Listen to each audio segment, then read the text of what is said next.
Hello everyone. It's me, it's Techno. And yeah, we're pulling this model out of storage because, it's the month to pull this model out of storage. How's it going, everyone? I hope everyone's having themselves a good night. Anyway, yeah, I'm doing a couple of things here. As I mentioned there, I've got like the raffle gift art that is in my plans to work on tonight. That is still very much in my plan to work on tonight. That being said, I've got another thing I'm kind of working on too, and I am going to do a bit more. I just started doing some stuff in this earlier before stream, so I'm going to do a little bit more work on this thing.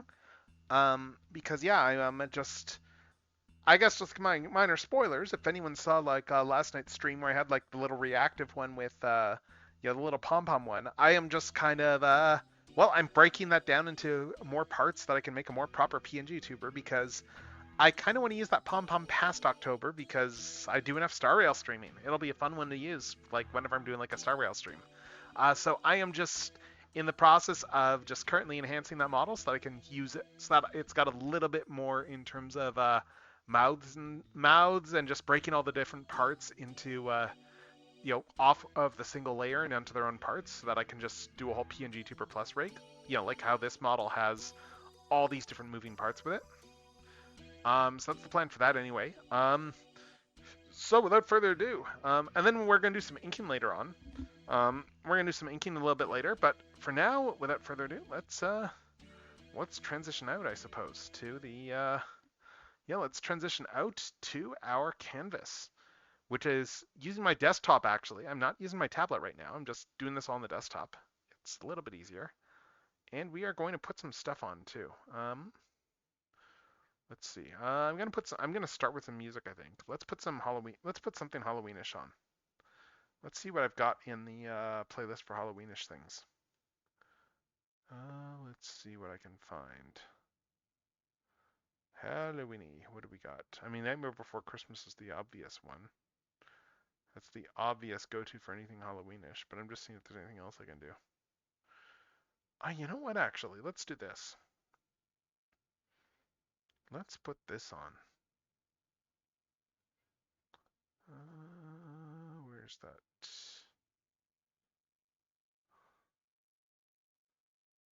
Uh, I'm just trying to find this particular track here. Let's do this here.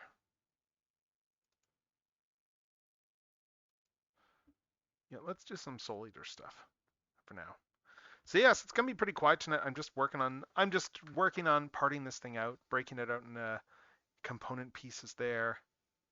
I've already done probably about half the model in this manner. And I've still got a bunch I need to do still, but yeah, for this stage we are just breaking this all down into its little component parts for the sake of coloring later.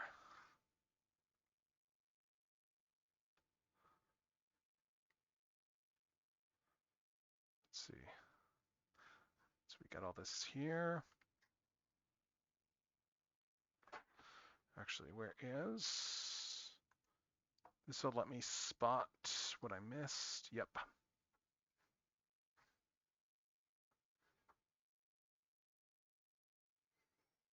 Hmm.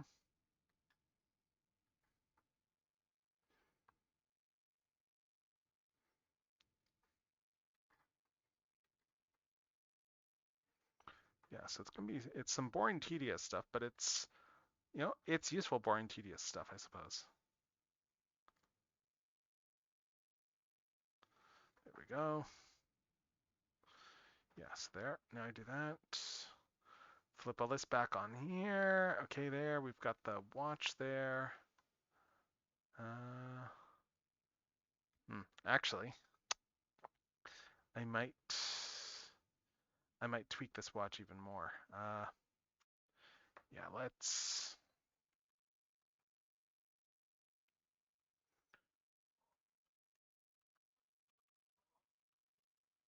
We are going to just do a little bit for. Let's see. Uh,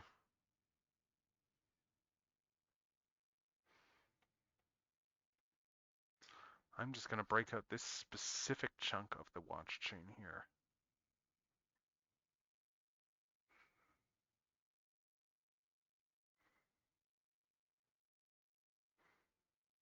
Yeah, we're just going to do this whole, we're just going to do this singular chunk of the watch chain.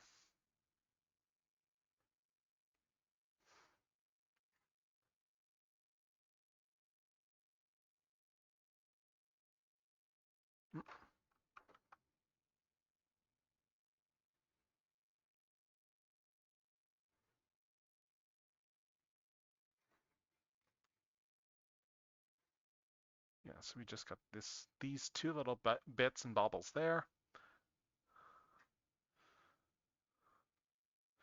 And then we put the regular clock back in front of it.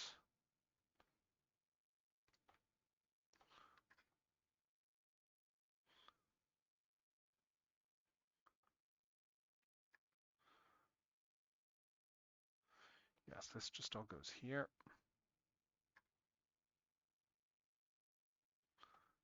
Like that.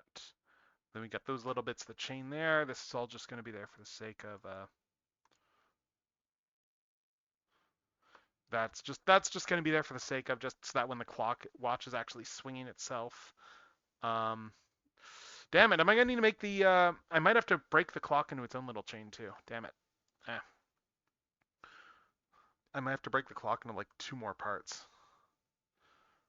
I could break. There's other things that could break up more, like the kerchief. I probably could I could probably break down and stuff, but I'm just gonna leave that. Oh, hey, how's it going, Strideways? How's it going? I'm just taking this PNG tuber model to the next level, and I'm just parting the entire thing out so that I can make it wobble, make it wiggle and wobble. Yeah, so I want to take the clock hands and let's part out the clock hands.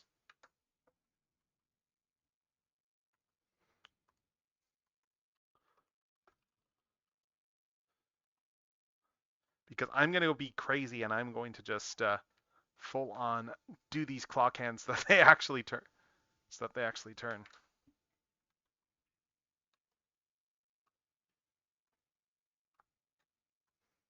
Because that is me being a crazy person. I'm going to make this clock actually work on my thing.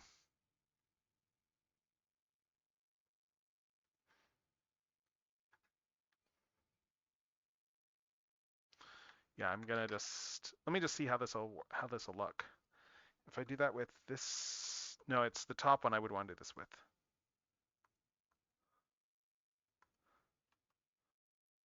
I just want to get a feel for how this is going to work.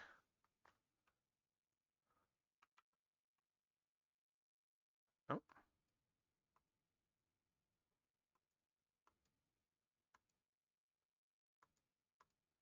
There we go. Let's just see how the seconds end. Oh, yeah, sure. Let me just hop over there just a sec.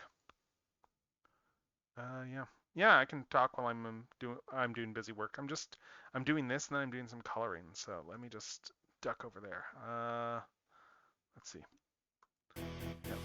All right, let's see. Our wallets are in danger. You fell right into my trap, dude. Which trap? The parent trap? No. I think you know what I'm about to do on the stream. Oh God, I'm guessing it's a redeem of some kind. So. Oh. I know everything. Of course, it's Naruto Sonic Factory. Yeah. Yep. Oh. Hold up, I'm going insane with this because I'm gonna full on, like when I'm making this, just full on make the watch have like moving minutes and seconds handles. Oh, nice. Like when I build this out, I just separated out the hands on this. So, God, I'm going insane. Nice. I'm just parting out that pom pom model because I was like, you know what, I really wanted to part that out because I'm gonna use this more. I want to use this for my Star Rail streams. Meanwhile, I'm playing Digimon Story. Oh, nice, nice. Not the new one. I'm playing Cyber Sleuth because I don't have anything that can play the new one. Okay. I'm replaying Cyber Sleuth. Immediately, I'm hearing Digimon story, and like like because of like the nerdery stuff, like what is coming to mind is the whole idea of like the image in my head is a Sonic Last story. Nice. Let's see. But let's see here. We got this. Yeah. Anyway, Archie Sonic fact though. So I need to think of something to bring up for today's to start us. If you've got anything to prompt me, by all means. How about that time Penders? I'm trying to think of something. I mean, there's stuff that How isn't that about, Penders didn't do, so like we don't need yeah, to always use Penders stuff. good point. How How about the about time Sonic Mountain? although here's a Penders example. Um, that is going to be partially Penders. How about the amount of trauma that Charmy B has been subjected to over the course of the Archie Oh books? God, yeah. And this is not just a Penders thing, Lemon, actually. Sundrop. Yeah, No, no, this like is it's not not just just a like Penders thing. Just to yes, the Penders stuff is the drug Ian. stuff. Yes, because there Yeah, was the Ian entire wishes he didn't do this. yeah, that one was an Ian. The drug stuff was a case of they did it. This wasn't a Knuckles book. Shockingly, like it's actually surprising. Archie kind of okayed it. Yeah. Yeah, that Charmy Lemon, had a friend Sundrop, who OD'd on Dandelion. drugs. Like it was a fictional drug, but it was still like an obvious like he OD'd on drugs. And Yeah, it was literally called Lemon, T. Sundrop, Rodent's Dandelion. Carnival. Hold up, I'm just refilling my tea. Yeah, it was at Renfeld's Yeah. Carnival or whatever there. And there was a whole conspiracy involving drugs and stuff like that, and it was a whole PSA story that was handled about as tactfully as Ken Penders can handle things. And we've already Yep. covered how tactfully Ken Penders can handle things. Not at all. He can't handle it at all. Anyway, though, anyway, we found out in that story, incidentally, with regards to Charmy, like while his friend died and stuff, we did find out that Charmy was actually technically royalty, Yep. and that he was like just a prince of a bee kingdom or whatever who was engaged, and he ran away because of the engagement. And in one of those standard subverting the entire point of the story of the narrative moments there that you get every so often in things. So his fiance actually turned out to be a fairly chill person, so he was actually fine with it in the end. Because yeah, nothing says it was not exactly the most it's Penders. It's I mean, again, the drug Penders. la- Everything's the drug Penders. laced chili dog that Charmy's friend ate that killed him. The drug was literally called Lemon, Sundrop, Dandelion. I will never let anyone forget that. Okay, yeah, I had not remembered that, so okay. All right, let's see. It's the clock there. Yeah. Well, actually, did I take away too much of this watch chain? I did, yes. And let's not forget something Ian wished he didn't do, like Yes, when I was he took getting to over, that 'cause- next because this is yeah, the thing that's not a Penders thing. yeah, And that is the time that when they did the egg grapes, Ian got it in his head, and this is proof that like even writers who are like generally fairly consistent can get it wrong at times. Because yep, Ian got it into his head the idea of making Charmy closer to the game version of Charmy, because like Charmy was not that childish high energy character in the comics, going back to Knuckles yeah. Chaotix back way back when. But so he He was decided to like do a this teenager in by the comics. giving Charmy brain damage from the egg grapes. Yep. They kind of Makes sense. downplayed that because like even he recognized that was like a really bad call on his part. But yeah, let's see. I am just deciding for this It was watch. probably the biggest regret Ian had about his run on Archie. I think that was like that was definitely up there from what I remember in interviews and stuff. Like I think he definitely did acknowledge that. Just seeing how this will look here. Okay, yeah, that should work.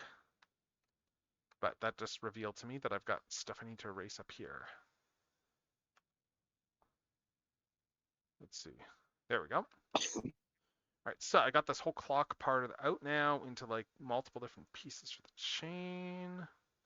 I've got the clock hands, I've got the clock chain, I've got the back of the clock chain, which I didn't draw in the original model, and then I got like the clock there. You should draw it so the clock is on a chain around his neck, like a necklace, like Flava Flav or something. Yeah, but I'm just doing it like I'm just going off the game design here for Pom Pom. Oh, I know. I'm just. Yeah. I need to fix the head too because I've noticed while I'm doing this that the head is a little bit off center, so I need to adjust that. But that will come later. I think I've got most of the torso parted out now though. Oh wait, no, that's Good. right. I need to. Let's just put all the clock stuff in one folder just to get it out of the way, and then I just want to do this because right, I need to. Which layer is the one that's the broken down one? Yes, this one here, because I need to erase the clock from this layer. So let's pull the color layer off. Yeah, I've been going all. Yeah, I'm going all out with this. So, in terms of, let's see. Nope.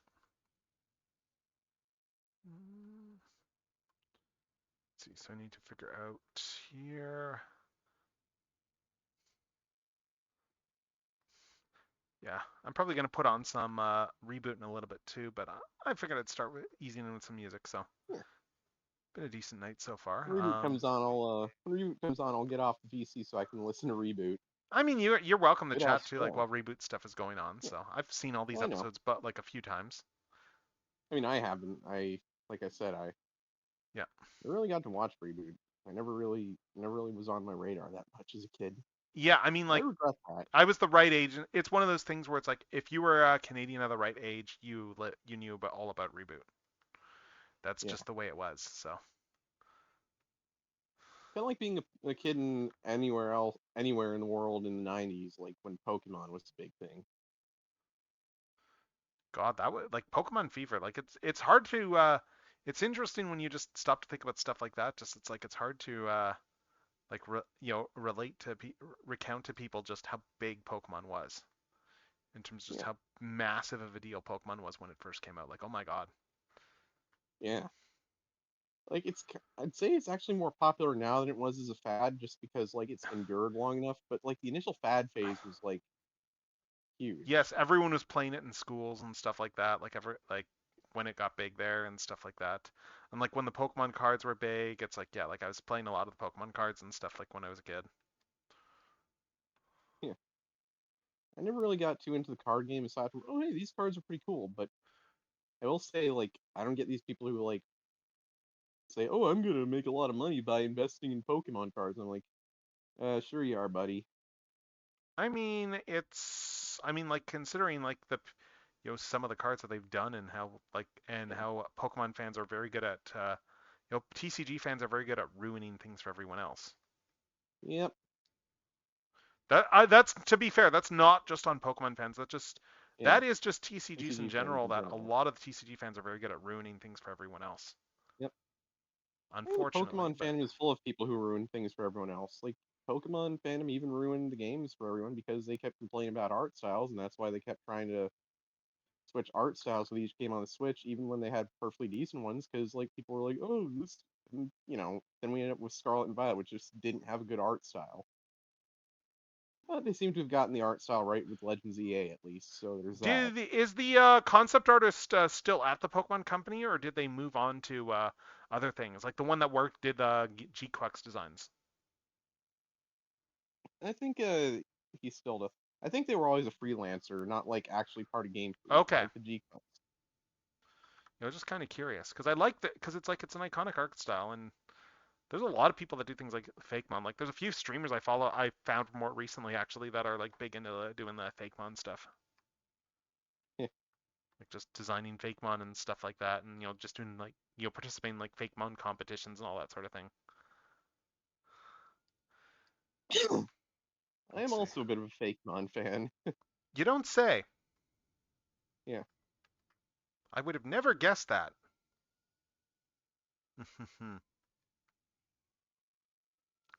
Let's see.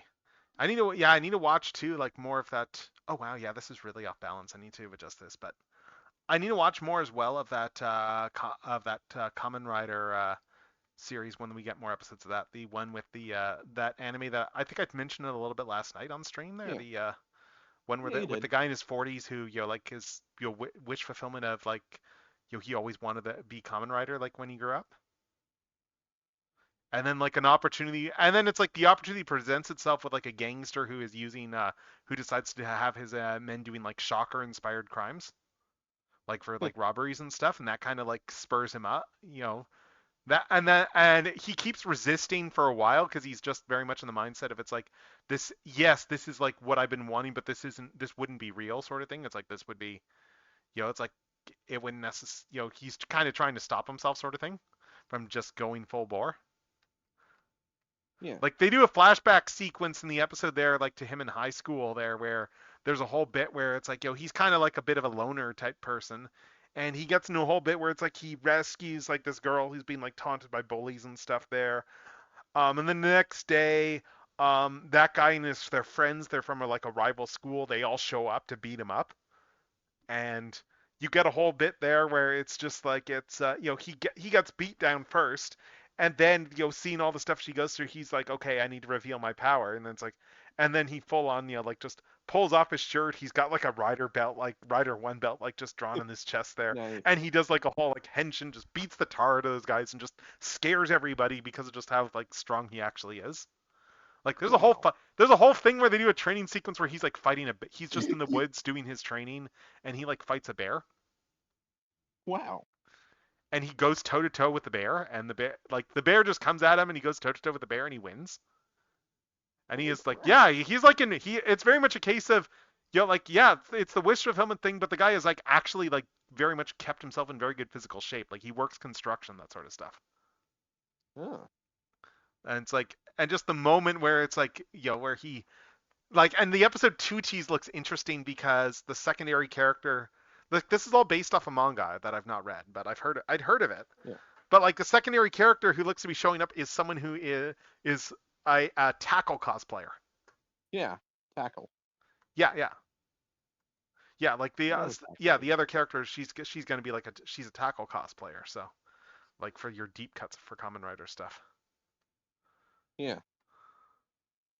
For people who don't know, Tackle was like a Ladybug themed character who was in which one of the Showa Kamen Riders? I can't remember, but she's the closest thing to a female rider. Yeah. Yeah, she's the closest Like thing to a female she's rider, like in the they even Showa they era. even acknowledged her briefly in a Decade of Memory Serves. Yeah. Like in one And of I the think we Decade never. movies, they kind of acknowledged Tackle. I'm pretty sure we didn't get our first actual female rider until 01. What? No, no, no. We had riders who were girls before Oh 01. yeah. Like Wizard had one technically. Yeah. Oh, and then there's Nadeshiko as a secondary rider in Forze. Yeah.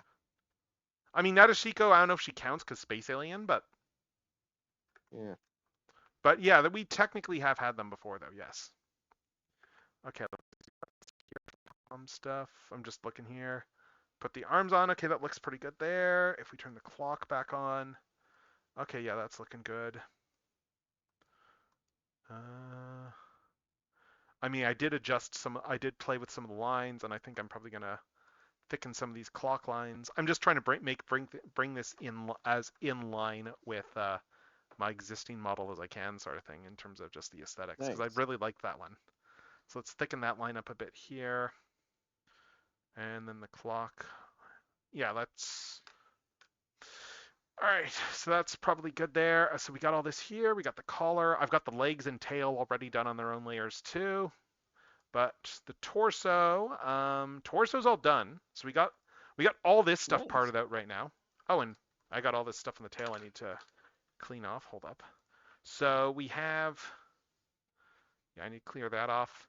So what do we got left to do? We have what layer is this on? Okay, that's on the arm layer. Okay. Just making sure that. Okay, good. Because yeah, I've got to do all the head stuff now. So the head, let me just see. So we got all this here, and just to turn some of these back off again before I go into the head. Like the base layer here. I've got the eyes parted out already. I've got the mouth out as its own part. I'm gonna separate the whiskers too. Like that'll be easy because all the line art is still on different lines on this one. But yeah, for the head, let's see. Yes, we got all this here. We got the. Oh, let's see, we got this torso here. Yeah, so for the head, yeah, I'm gonna have to do the head. The ears are gonna be their own parts. And then I'm gonna have to do like the fake ears on the back there too. But also, I think the head is. Let me just check all of it. Let me just select all this stuff for a sec because I think the body is slightly off center. So if I can, oh,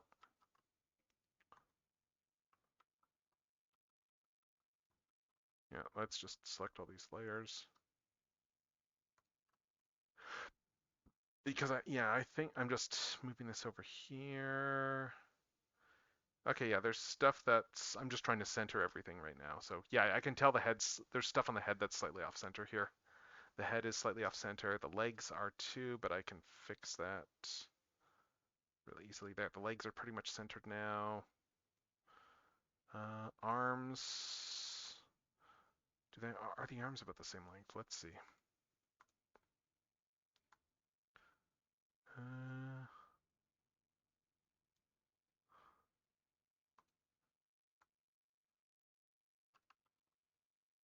Uh, let's see. That to that. Okay, yeah, the arms are about the same length. I think the hands aren't quite the same size, but let's see. To the tip of this one. Yeah, this hand is a little bit smaller. I might fix that too, but Nice. but yeah, so it's like the head is off center. So I'm gonna fix that when I do the head, and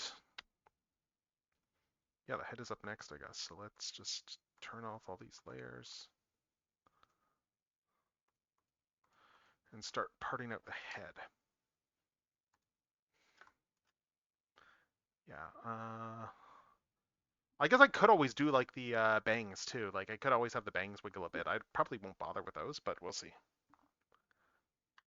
But I am being very meticulous with this, as you can tell.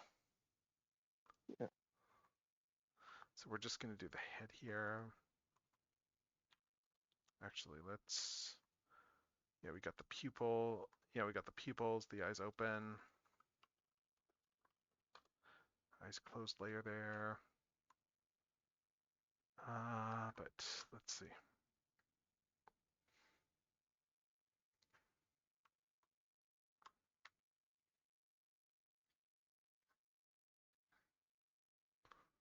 I hope your night's going all right.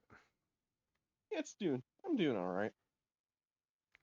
Yeah, I've got to, yeah, I had some tabletop right before this. A bit annoyed though because I haven't had time to go and buy a new tire for my bike. Because when I went to go and do repair, just change the tube, I found out at that time it's like, oh hey no, there's actually like the tire itself is damaged. I need a new tire. Oh, There's a puncture that in the sucks. side of the tire there. So I don't know how that Oh, happened, but I'm glad I got home on that thing. yeah. Like that's always the worst when it's like you get home and then like the next day you go down, grab the bike and it's like, oh my god, there's some sort of like a puncture or something, and then it's like, oh Yeah. my god, it's just annoying. Someone pop your tire or something? No. It's probably not that. It's probably I think it's probably just hit something or something that like punctured the tire while I Yeah. was out the day before. So Yeah. I just haven't had a chance to Also, it fix might it have yet. just been. I wonder if tires pop sometimes if like there's a sudden drop in temperature or something. Well, no, it wasn't pop. It wasn't like a popped tire. No, no. That if that was the case, then the actual tire wouldn't be have a hole in it. So no, like that would just be the tube, and that's not a big deal. That happens. Yeah. That just happens. Yeah. That's just the reality of riding the bike. That will happen eventually sometimes. And I just filled Yeah. those tires up, so. But it was a pretty big hole in the tire, so I was like, wow. As soon as I noticed that, I was like, oh yeah, this is pretty serious. Let's see. So we Yeah. got all this here. What else?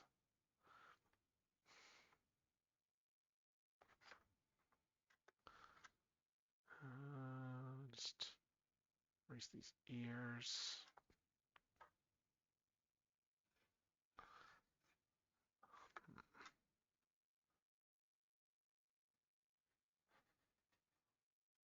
Yeah, I keep finding myself remarking more and more often to people that they really could remake Soul Eater. Yeah, Like Soul Eater is cool. absolutely due a remake. Better than doing more Fire Force. Better than doing more Fire Force, at least. Ugh. I mean, hey, Fire Force is popular, isn't it? So why not? Yeah, it's kind of crap though. Soul Eater was a lot better. Like, way better. Like I know at least locally, like Soul Eater is still pretty big, like among cosplayers. Yeah. Like you see a I lot of mean, Soul Eater cosplay.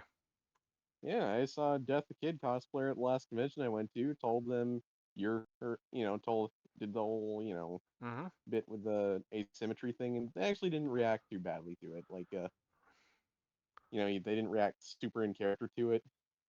Okay. Yeah. So they didn't do a very good job then. No, they were just relaxing. They were just relaxing. Chilling But with that was their funny. peeps and their main man, the Monarch. Yep. Let's see. So I'm just gonna. Yeah, I see what the issue is here. That it's like I think that it's just that the like it's off center, but it's not immediately apparent looking at this because like everything here is like it's just down here that's misaligned at the very bottom. It's just the very bottom of the neck, and that's why this looks off. Okay, so that's an easy fix. Yeah, that does look kind of off. Yeah, I just need to bring it over just very slightly like this. And then I need to just redraw the chin because the chin is slightly off center. Give him a Derek Wyatt chin.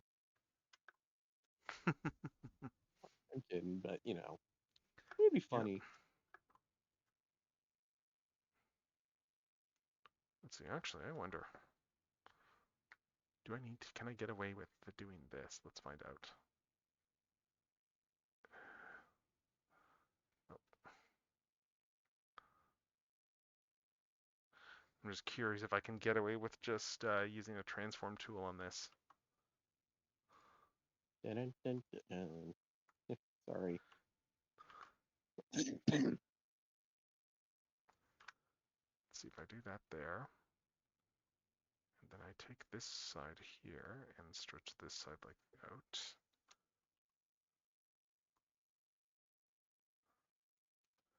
This might.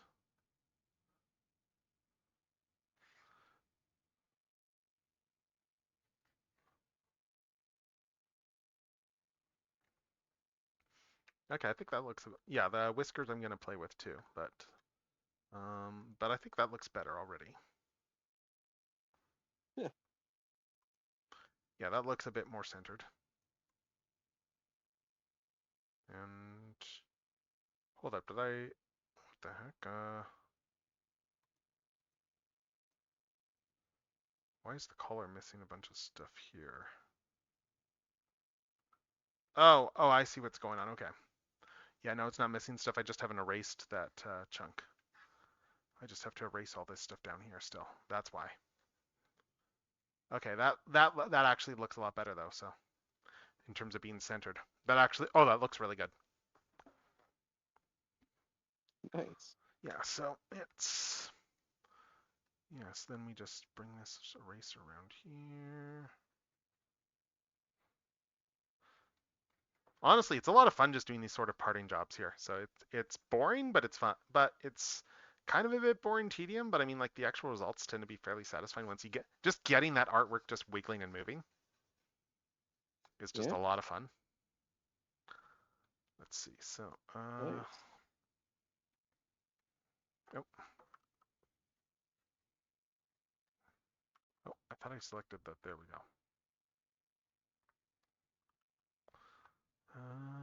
Let's see. Do we got everything? Okay, good. There, everything is parted out there on the head.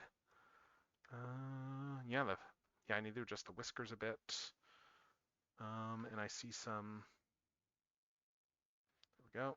Do that there too. We got the whiskers. I'm just looking to see. I'm just trying to decide which side of the face I want to do this stuff with the whiskers here. And also, where are the mouth layer? Didn't I, where are the mouth layers? Hmm.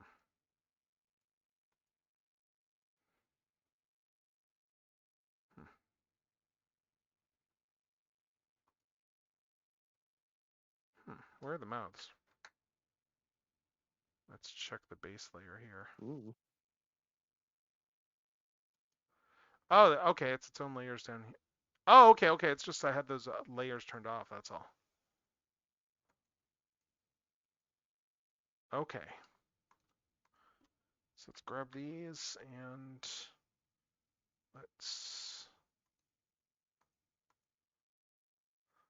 there we go.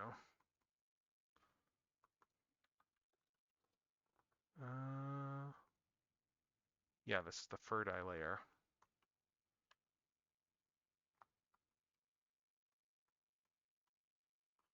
Yeah, so let's center these.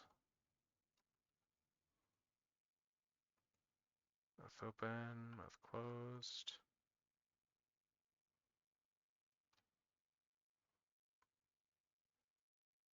There we go.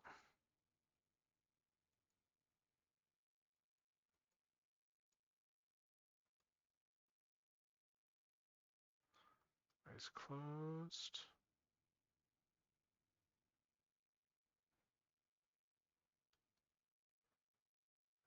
Where's the eyes open layer?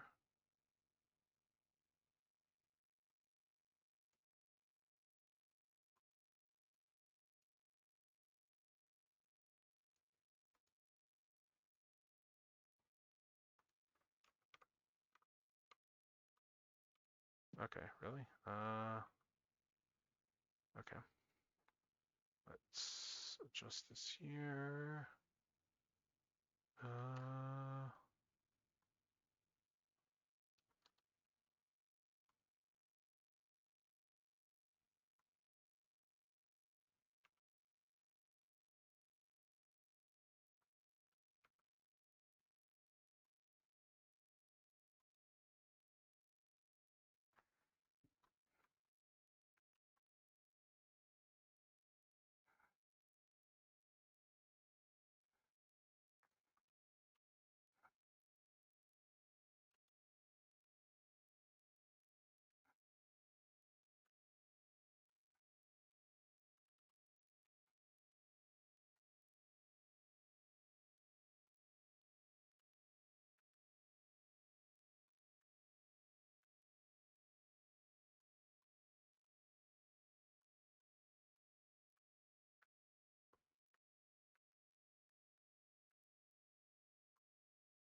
why is this not moving?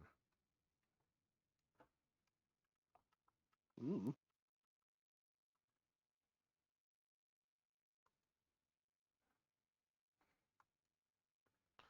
Let's see.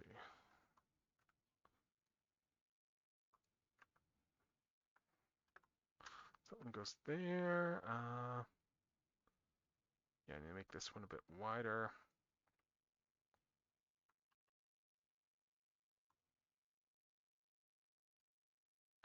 Let's see. Uh,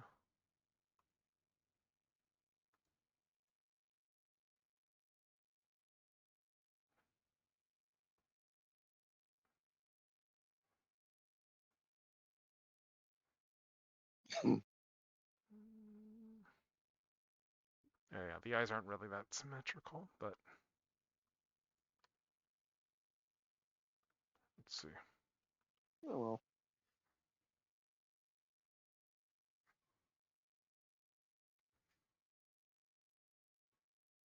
There we go. That I can still make I can still make tweaks and adjustments, but there we go. That's a bit better.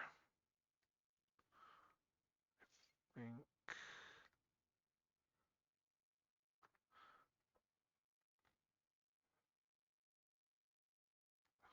Oh yeah, I think that's probably fine. Let's see. I mean, worst case, I could always just flip the eyes, but I'm not going to go that far. Yeah. Eyes open. fairly centered, I guess. Like this one's definitely sitting a bit lower than the other. Yeah, this brow is definitely not quite aligned, but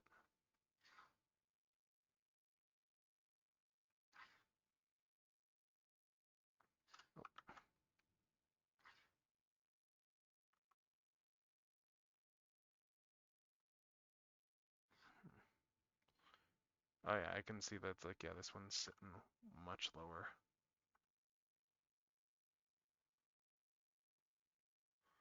So it should be more Nice. like this.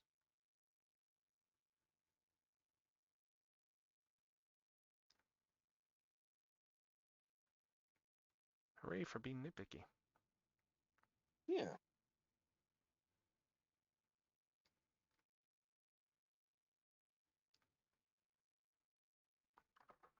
So I'm a little curious because thinking about it, because it's like I know you're not someone who's familiar with it, but oh wait, no, this eye's a little bit wide. Let's fix that. Well, But there's in what? terms, yeah, in terms of your, I know you're as someone who's not as familiar with it. I'm just kind of curious. So for reboot there, like where your own knowledge base for reboot starts and ends. I'm just a little curious. Mostly stuff I've picked up from other people. From other people who watched it. And I know that Tony J's in the show, and I knew that Long John Baldry was in, so I knew that Crimson Bino was going to be voiced by Long John Baldry. Yeah, I mean, yeah, I like just Capacitor's a great character. I didn't expect that that was Long John Baldry's just natural speaking voice though. That's just some I thought he was people though. deliberately I thought he was like deliberately doing an over the top goofy voice for his No, version of I've heard Robotnik. clips before from like his music stuff, and it's like, yeah, no, that's very much his voice. Did I ever show you that like how in last years of his life he often ended like sets he did like when he You was mentioned that to me, doing yes. yeah at the Blues and he'd hold on, let me see if I can find the file and send it to you. Yeah, you did mention that to me. Yeah. Hold on, let me see if I can find the file and send it to you. Like I have it saved on my phone somewhere. Where's somewhere Mm, should be in video files.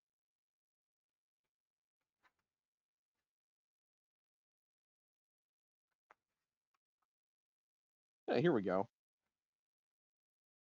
But yeah, he'd end it with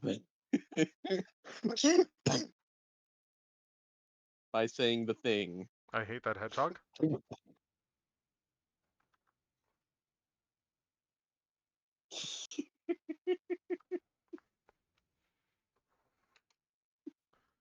Let's see, there we go. He will always be my favorite Robotnik. He's a great Robotnik. Like, I mean, yeah, like understandable why someone would call him their favorite. So, because yeah, he is a great He's one. the absolute funniest version of Robotnik, if you ask me. Oh, Hey, guess what? Time for I another one of know these. everything! Yeah. okay, all right. So we got another Archie Sonic fact. Okay, let's on the subject of that, let's talk a little Let's bit ask about Ramses, what. but let's see if Ramses has any idea what they want of what Oh, he oh, wants hey for. Ramses. Yeah, actually, yeah. Ask me if you've got any questions there with Yeah. regards to. Hey, Ramses. Yeah, if you got any questions. Also, yeah, actually, I'm just gonna do a shout out as well because again, let me just shout out Ramses quickly because again, like that was a really fun stream last night. Let's see. Yeah. I was listening to it. It was It was fun. legitimately so much. It was a legitimately like incredible like just night that whole evening, just like hanging with Ramses and Comey there. So it's like I figured it would go pretty well, but I mean like I don't think I was quite ready for like I knew I'd have a good time and you would go well, but it's like it's still always a surprise when you see how well things go. Like it was just like oh my god, Yeah. just the energy there. Let's see, so let's bring that one there. Yeah, Ramses, if you can't think Yeah, I don't think he's as of familiar with Archie just Sonic let us know if stuff. you'd rather let us That tackle one of these. All yeah, right, gotcha. I can think of something probably, but I've already know where like my brain is thinking right now of stuff there. So I'm going to if we need to do a Sonic fact, I am going to go back to the iconic Sonic story known as there's a Sonic story that has a surprisingly important impact on Sonic canon, and that is the story Night of a Thousand Sonics. Because that was like they were doing Sonic was doing multiverse stuff back before a lot of people were doing multiverse stuff. Yeah, before a lot of stuff was doing multiverse stuff, Sonic was doing all that stuff very early on. I mean, like, I guess DC would have had multiverse and all that sort of thing, but like Sonic was playing with Nintendo should sue everyone who's doing multiverse stuff now. I mean, hell, like case in point, I think it's telling there that crap, someone nerfed that. Let's see. There we go. There. Yeah. I just thought of another Sonic fact for afterward for another one there that I'm gonna have to bring up. But so just while we're talking about multiverse stuff with regards to Sonic, and while I am reboiling tea because I forgot to steep more tea. So there was a character. This was issue 19, I want to say. It might have been 1819. They did a storyline called Night of a Thousand Sonics. And the premise for that was a AU cyborg Sonic from another dimension, from another zone, showed up. They had already brought in the concept of different zones when they did Evil Sonic, like the Anti-Sonic.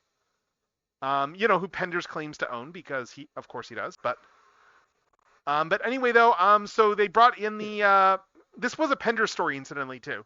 But so they brought in a cyborg Sonic from another dimension where Robotnik had won and he had roboticized himself into becoming Robo Robotnik, and he at that point had then managed to defeat all of the to take over and turned everyone into cyborgs and stuff.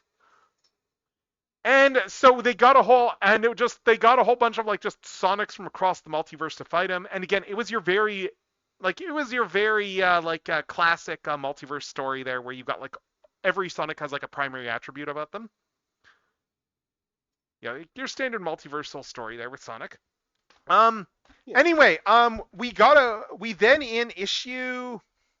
It was a few issues later that Robotnik died for the first time. Like the main universe Robotnik died for the first time, and he actually allied with them against Robo Robotnik because like greater good sort of thing, but because it was like the greater evil. But he died a few issues later, and then he got reconstituted in another zone, where Robotnik had been defeated by a Robotnik who had been reduced to a computer program running on his space station, just running low. Like it was a Robotnik that had roboticized himself and had he'd ended up on this space station and was just like, I'm here. I'm basically, I lost. All I can really do now is just wait for my batteries to run down. And he got a pep talk from his AU self, who then sent him back from his OG self, and then he got sent back into sorry, I'm just waiting on my water to finish boiling. There we go.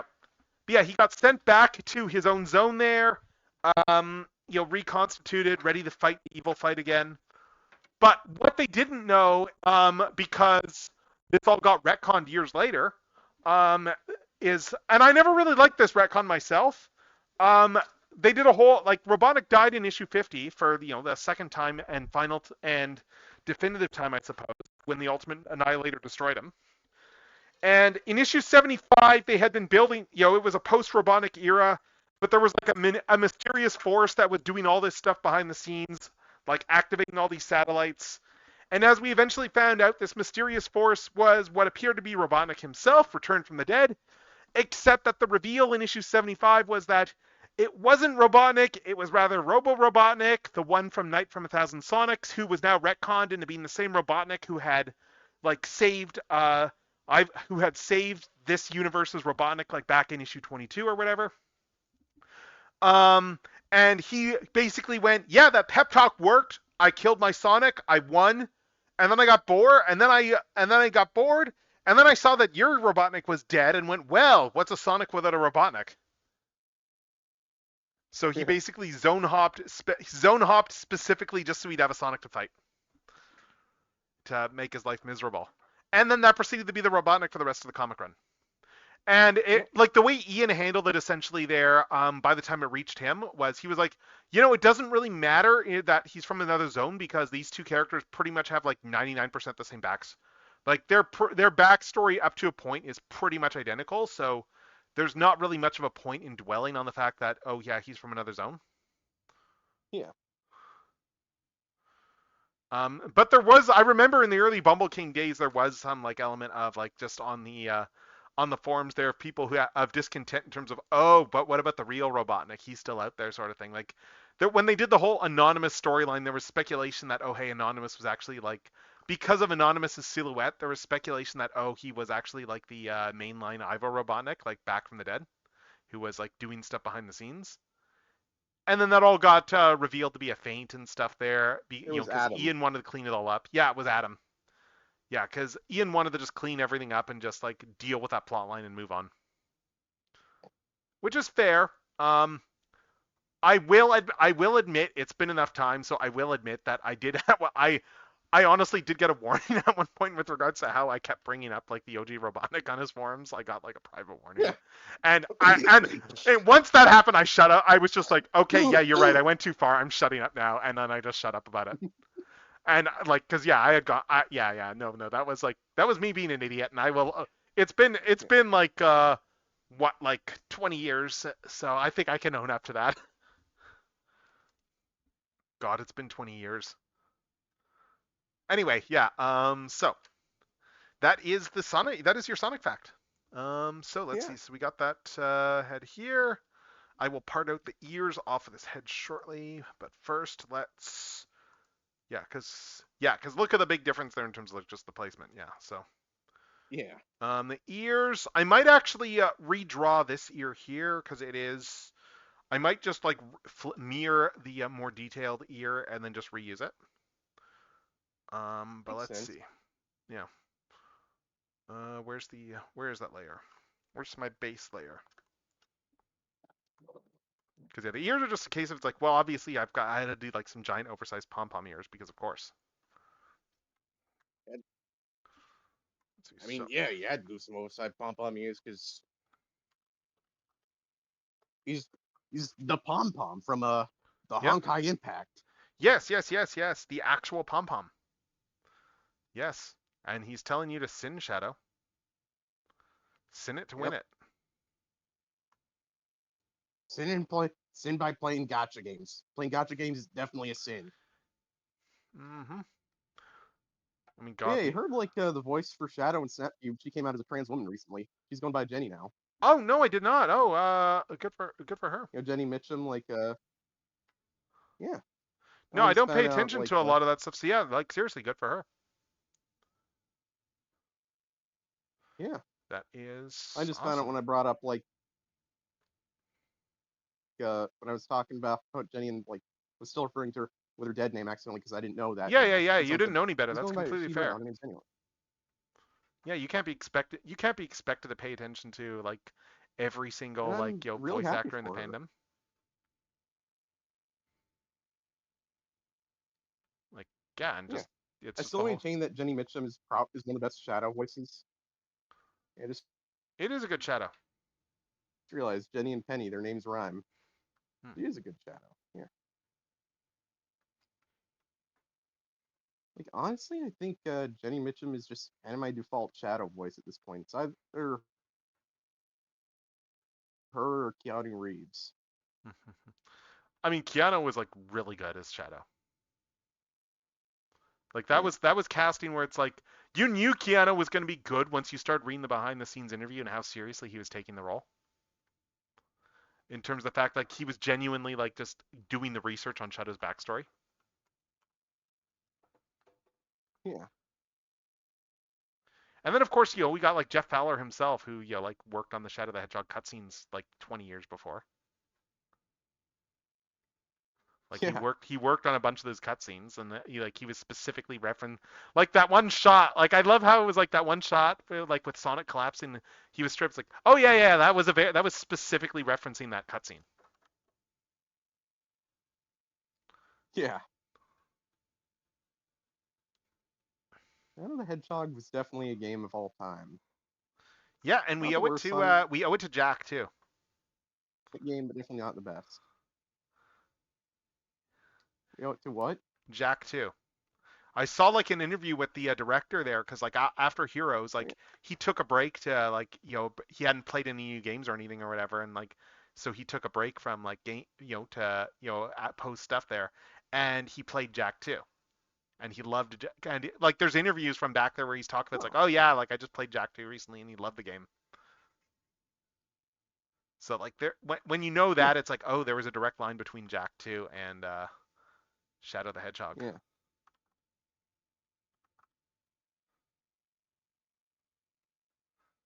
Let's see.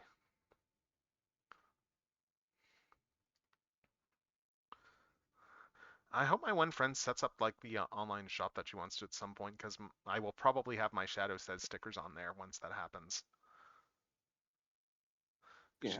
She's been tabling a lot of at a lot of cons and That'd be stuff nice. locally. So like, oh yeah, she does some cool stuff. Like the jewelry that she does is really cool. But like it's not the sort of thing I'm personally into, but it's like very well done. Um, but yeah, so I will definitely. But I know she was talking about that. So like I think the idea was like I've had some of my stickers for sale at her table, and I think the idea was it's like that once stuff launches, like I would probably have some stuff for sale through there too. Let's see. So Shadow says, if two men are fighting over you, kill them both. You are not a prize. Run. I'm partial to the Latinas one. Yeah. I just love Latinas, Sonic. I should do one that's just whoa. Or even just be excellent to each other. Keanu Reeves. Well, Keanu is national treasure, so yeah. Yeah. Very much so. Like don't ask us, ask the hedgehog. Yeah. Ask Jean Ralphio himself. Keanu, you are a national treasure. I don't think I can really do movie Sonic's voice. I'm more. I think I'm better at doing like Roger Craig Smith impression. That's fair. I still love how like Honestly. the whole misstep with movie Sonic gave us the Chip and Dale movie gag, which kind of redeemed movie Sonic a little Yeah, I bit. don't really care for that movie. Hmm. Yeah, the Oh, way they did Ugly is it Sonic because of a certain plot point that was kind of like not the greatest? movie was fine. What? Is it because of a certain plot point? Yep. Like, Yeah. yeah, it wasn't very sensitive, no, but it's like, but it is one of those things that does kind of show that's like, oh, they did do their actual, they did know what they were talking about when they were doing all that stuff. Like, it was very much an obvious, a deliberate reference, and it isn't and I don't think a lot of people are necessarily Yeah. It's aware of that. Like, just that. just wasn't very well done, if you ask me. Like that reference, like it could have been done better. Actually, no, I think that it was one of those things that if you were gonna reference it, it just maybe you don't reference that sort of thing at all. Like if you're I gonna mean, they were be very much joking going for like about the idea of like some of the seedier underbelly. I think one of my favorite things there was with the regards to when they did the misdirect on J.K. Simmons' character with like the claymation detective, it. Yeah. the claymation police chief or whatever, where it's like, yeah, it's like because they did the misdirect on, it's like, okay, he's not the evil one. It's like it's actually like the partner that's like the one good cop who's actually like not on their side sort of thing there. And it's like, oh yeah, no, that was a misdirect because, and it's like, yeah, he's a traitor because he likes money. Like it was like Oh. there was no like complex motivation. It was just like, yeah, no, I just like money, and Yeah. I'm getting paid to do do this underhanded stuff. So yeah, there's no complicated tortured backstory here. It's like I just like money, and Another reason I don't like. I can kind of love that for like when you go get something that simple for a character motivation. Yeah. The other reason I didn't really care for the Chippendale Rescue Rangers movies, it kind of kept like the actual characters from appearing on the DuckTales reboot, which was a lot better, if you ask me. A much Yeah, better. I mean, yeah, I get that though. Oh, hey, the ads are going, I think. So, Yeah. I did change my timing on the ad things that it would fire off like, yeah, as opposed to the 5-minute warning, so it would fire off with the actual ads. So, let's see. Oh God, yes, I love this track on the Soul Eater soundtrack. Nice. Yeah, I was just remarking the other day that like how Soul Eater, like the fourth ending still like actually sticks with me like really hard. Like the fourth ending for Right. Soul Eater because just that the whole animation associated with it too. Did you ever watch Soul Eater back in the day? Only a few episodes. Okay. I mainly just wanted to see Excalibur because he was in a lot of memes. Oh yeah, Excalibur's Fool! great. Fool! My legend began in the 12th century. Excalibur! Excalibur! Yeah, no, From Excalibur the Excalibur United is States, a I'm looking for heaven. I'm I'm going to going to California. California. Excalibur! Yeah, like Excalibur is Excalibur! legitimately great, but like and I really like the filler episode though they did too with Excalibur. Yeah. Where it was just the idea of a hero of Excalibur finds like a because the whole thing was Excalibur's in the cave because the fact that he is the most powerful character objectively, but he is also like so annoying that no one can actually put up with him, so they always bring him back. Yeah. Like it's not hard to pull the sword at all. It's very easy. It's just no one can actually put up with him long enough to for him to actually they just bring him back. Can you blame them? Yeah. He's so annoying. Yes, yes, exactly. So you never really see how powerful he actually is because he doesn't last that long. But they did a filler story there. I don't know if it was based off a manga chapter or whatever, where it was like there was a student who went and grabbed Excalibur, but the thing was is it was a character who was a complete pushover, a complete doormat of a person. So the one person who would actually be able to put up with Excalibur because he's a complete Yeah. doormat and he'll just do it and Yep. he'll actually do everything Excalibur tells him to do. But it was great because there's a whole shot in there where it's like you actually see like a brief bit of where Excalibur, in the end Excalibur does get brought back and stuff. But there's a brief bit in the episode where you do actually see, oh sweet, the ads are done. You actually do see Excalibur's power unleashed for a stretch, and it's like, oh my god, he is just how OP he is. Like he is like very clearly like very OP. And so it's like, oh Yep. okay, yeah. So it's not all just like empty hype. There actually is something to how strong Excalibur is. He's not a fraud. No, no, he is absolutely not a fraud. That's the thing. He is absolutely not. He is just like completely insufferable. Like Black Star can't put up with him, and Black Star is like pretty insufferable. Yeah. All right, so there we got one ear there. Let's just start doing all. Oh, let's turn the layers back on.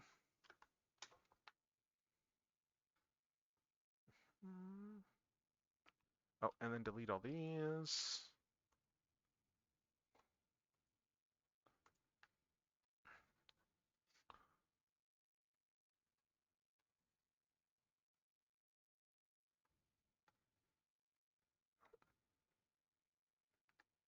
Okay, why is it not filling here? Oh, right, right, of course, that's why. I've already got that filled. I need to actually erase the stuff inside there. That's why. So let's erase all this ear stuff here, and then yeah, I'm not going to do the actual rigging on stream for this. It's not very hard, but it's like I can't really use my model while I'm rigging it, so Yeah. because it's the same software, so. But I can do a lot of the other stuff though. So we will do this, and then let's see, go in here.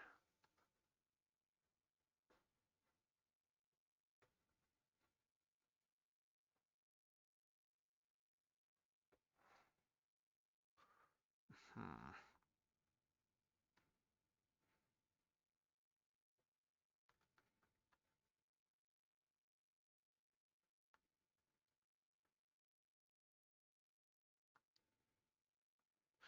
Did you ever watch that movie that one movie that was done by Brian Henson there, like that detective, that 18 plus detective No, film? I didn't see it. No.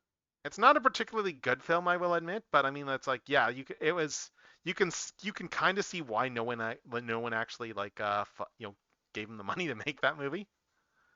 'Cause Yeah. it's like it's not a great film, but I mean it's like and you can like it's very much someone who wanted to just have fun and but it still is, Brian Henson just wanting to have fun and do like an 18 plus like noir movie with puppets. So, Yeah. and I mean he does it, and I mean like it pretty much does what does the assignment, I guess. And they set and they have a lot of they can't use certain terms obviously because like Disney owns them, but Yeah. or like Children's Television Workshop and stuff. But yeah, like let's see. Yeah, they do stuff like they do there's a whole gag, for instance, where it's like where it is silly string that is the equivalent of certain fluids. Oh God. So it's just like silly string all over the place.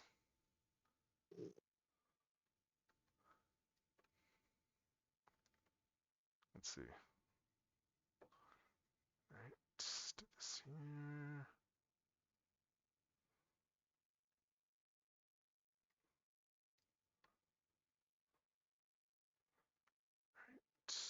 I guess now I know where Muppet Babies came from. I mean, oh, Muppet Babies was Jim, so Yeah, I know. I I'm get I just get the making a joke. joke. I get your joke, but I was just like, well, that's Jim Henson, not Brian Henson. But Brian Henson gave us Yeah. Farscape though, so Yeah. so Brian absolutely gets credit for her. Well, actually, there's two great contributions. Well, Brian Henson also directed all the '90s Muppet stuff too. Yeah. It's like that Like whole Muppet era Treasure of Island. hmm. Like Muppet Treasure Island. Yeah. That's Brian Henson who directed those. That's my favorite Muppet movie. Yeah. He directed Muppet Christmas Carol and Muppet Treasure Island. Yeah. And I think Muppets from Space as well, probably. But yeah, like he directed all the Yeah, we don't '90s really Muppet talk ones. about that one. Sorry? We don't really talk about Muppets in Space. We don't really talk about that one. Hmm. No. Yeah. I mean, it's got some decent. I think it's got some decent bits in it. So Yeah. Muppets from The Space. Muppet movie. There's gonna be some decent stuff in anything. There's some decent stuff in pretty much anything involving Muppets. Just some of it's, Yeah, you know. yeah. Muppets can be an uneven. It's like anything. Muppets can have its ups and Yeah. downs. Yeah. Like I know I've had the whole debate of what's canon in terms of some of the Muppet stuff. Like for like when the Muppets came out there, like the Disney one there. Like there's the whole debate Yeah. there over the canonicity of like when they did the whole thing of Kermit and Piggy being married and Yeah. having split. For me, there was the whole thing of wait, but they're referencing Muppets Take Manhattan, so what level of because that so was Muppets Take Manhattan in a like I guess there is a bit of a fourth wall break in the Muppets Take Manhattan that you kind of reevaluate a little bit with that in mind. Yeah. Because there's a fourth wall break in the movie there where Kermit, when the minister comes in there and everything like that, where Kermit is like, I thought Gonzo was supposed to be the minister, and then Piggy just like smirks. She and it's one of those things, with that in mind, keeping in mind that Muppets Take Manhattan bit, that does feel like an implication that that particular line of dialogue is in fact, and again, this is me getting like super nerdy with the meta stuff here.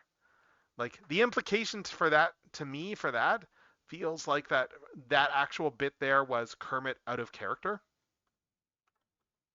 Yeah. like remarking that, wait, what? I thought Gonzo was supposed to be the minister.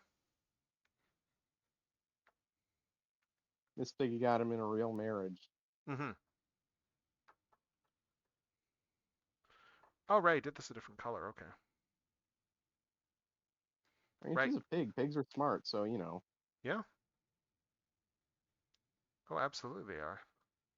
I mean, that also explains a lot about why she's such an overactor. She's a literal ham.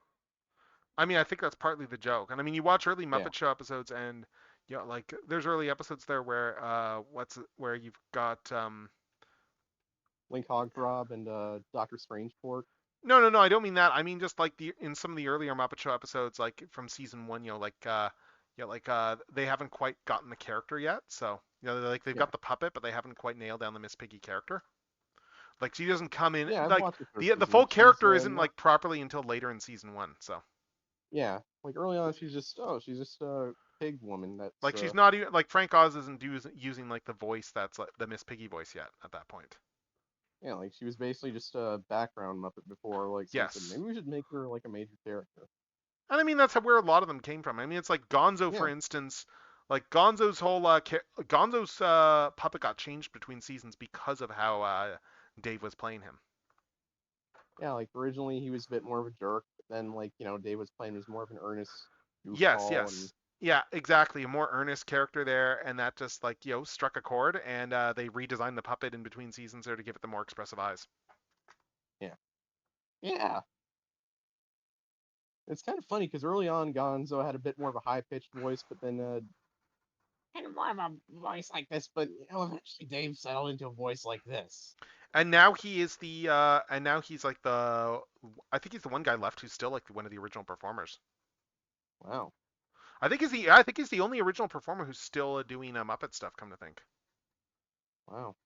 because yeah, I know Frank Oz, he's mostly retired and he's just doing like Yoda oh, these Frank days. Oz is pretty, yeah, he will do Yoda for things, but yeah, Frank Oz is more or less retired at this point. Okay, yeah, that looks good there for the ear thing. But yeah, like there's that for Frank Oz. Yeah, he's pretty much retired from Muppet stuff. Who else? Retired? I am. Dummy thick my cheeks are. Mm. There we go. Ooh, that ear looks good. Um, let's see, and then if I slap the head there, oh yeah, yeah, yeah, that ear is gonna extend out pretty nicely there, so that's a nice flop around the back pretty well. But yeah, Nothing. It yeah, what was I does saying though? not. Yeah, so you got Frank Oz there, and then there's oh, let's go get some more tea. That should be nice and stupid now. Um, Yeah. yeah, yeah, because Whitmire was the other veteran there, and he kind of got forced out. Uh, Yeah. for the was it those remarks he made about like playing Kermit or whatever? I think that did it. I think it was, yeah. Yeah, he kind of honestly, it was. I feel he kind of got blue balled a little bit, and I don't really, and I never liked like what's his name who's doing Kermit now. I'm not a fan of his Kermit performance, honestly. Yeah. But that's my own subjective opinion. But I think there's some like I think the thing he really doesn't do, but then in fairness, Henson did this the best. Whitmire was very different in this regard, but he still did a good job. Was the singing voice? Yeah. Like I think Whitmire's Kermit is a Someday very we'll different singing find voice, it. but I think it works for Kermit. But yeah, like all the others there, most of the Muppets got recast in the '90s. Yeah. Like because the fact that like the like a couple of the major actors like Richard Hunt and Jim Henson died, so they had to recast all those characters. Frank Oz retired. Remaster. Like I think Muppet Christmas Carol was was his last one. So come to think, because Yeah. I don't think he did Treasure Island. I think Treasure Island was his replacement, if I'm remembering right. Yeah.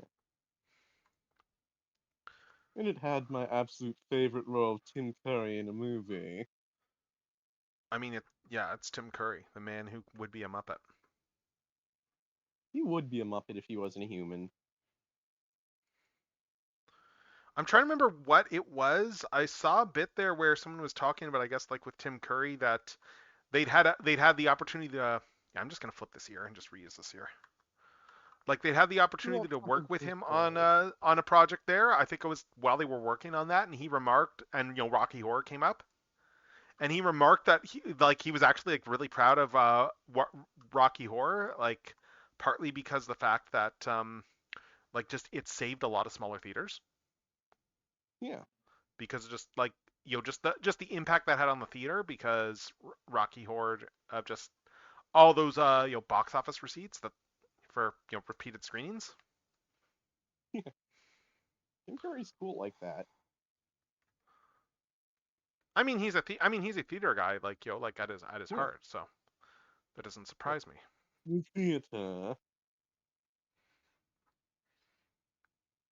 Like there's a lot of those guys that are like classics of theater. It's like and I mean heck I saw like a really You know, good video there. A friend linked me earlier today on like with regards to James Gunn and just like looking yeah. at his filmography and stuff like that and just doing an analysis of Peacemaker and Superman and stuff and how like like the internet is really a big thing that those films are about is the internet and its impact on Yeah. people just in terms of actual themes. Yeah. Yeah. and just yeah, like I guess it's spoilers for. I'm not gonna say too much for Peacemaker because season 2 spoilers, but like one of the things that's brought up is just the idea that like with Peacemaker, it's very much about how like there's the subtext elements with it to how the internet is very much an island, where people can kind of get their own, be the hero of their own story sort of thing, but that's not the real world. Yeah. Let's see. So yeah, I need to do this here. Then I'm gonna just um. hmm. Yeah. Like Peacemaker season 2 has been it's a very good series, and it's also a very good way to identify like people you really don't want to be in the same room with online Yeah.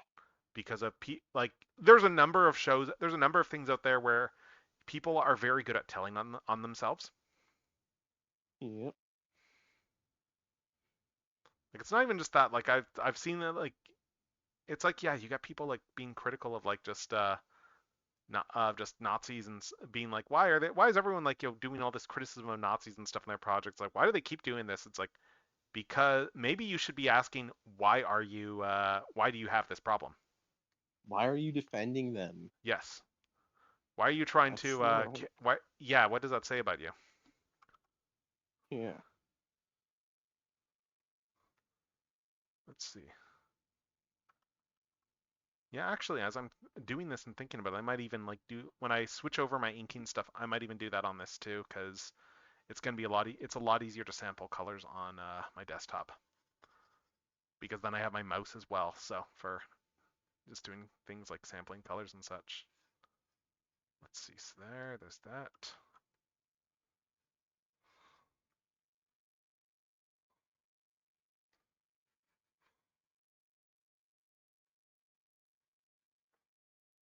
Let's see.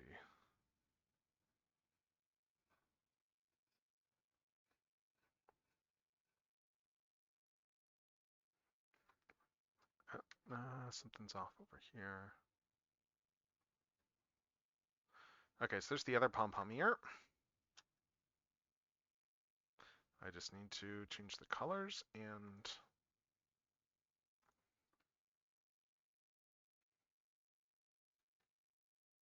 hmm.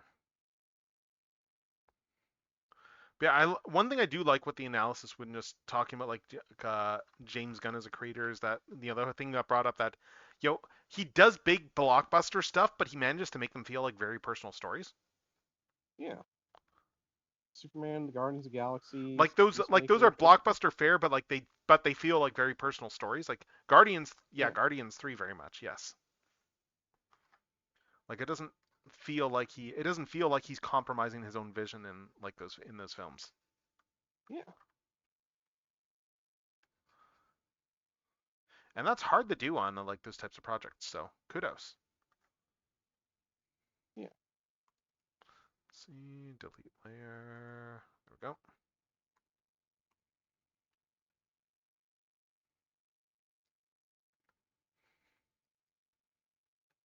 Hmm. And multiply. Put this back on. Oh, right. I need to. Oh,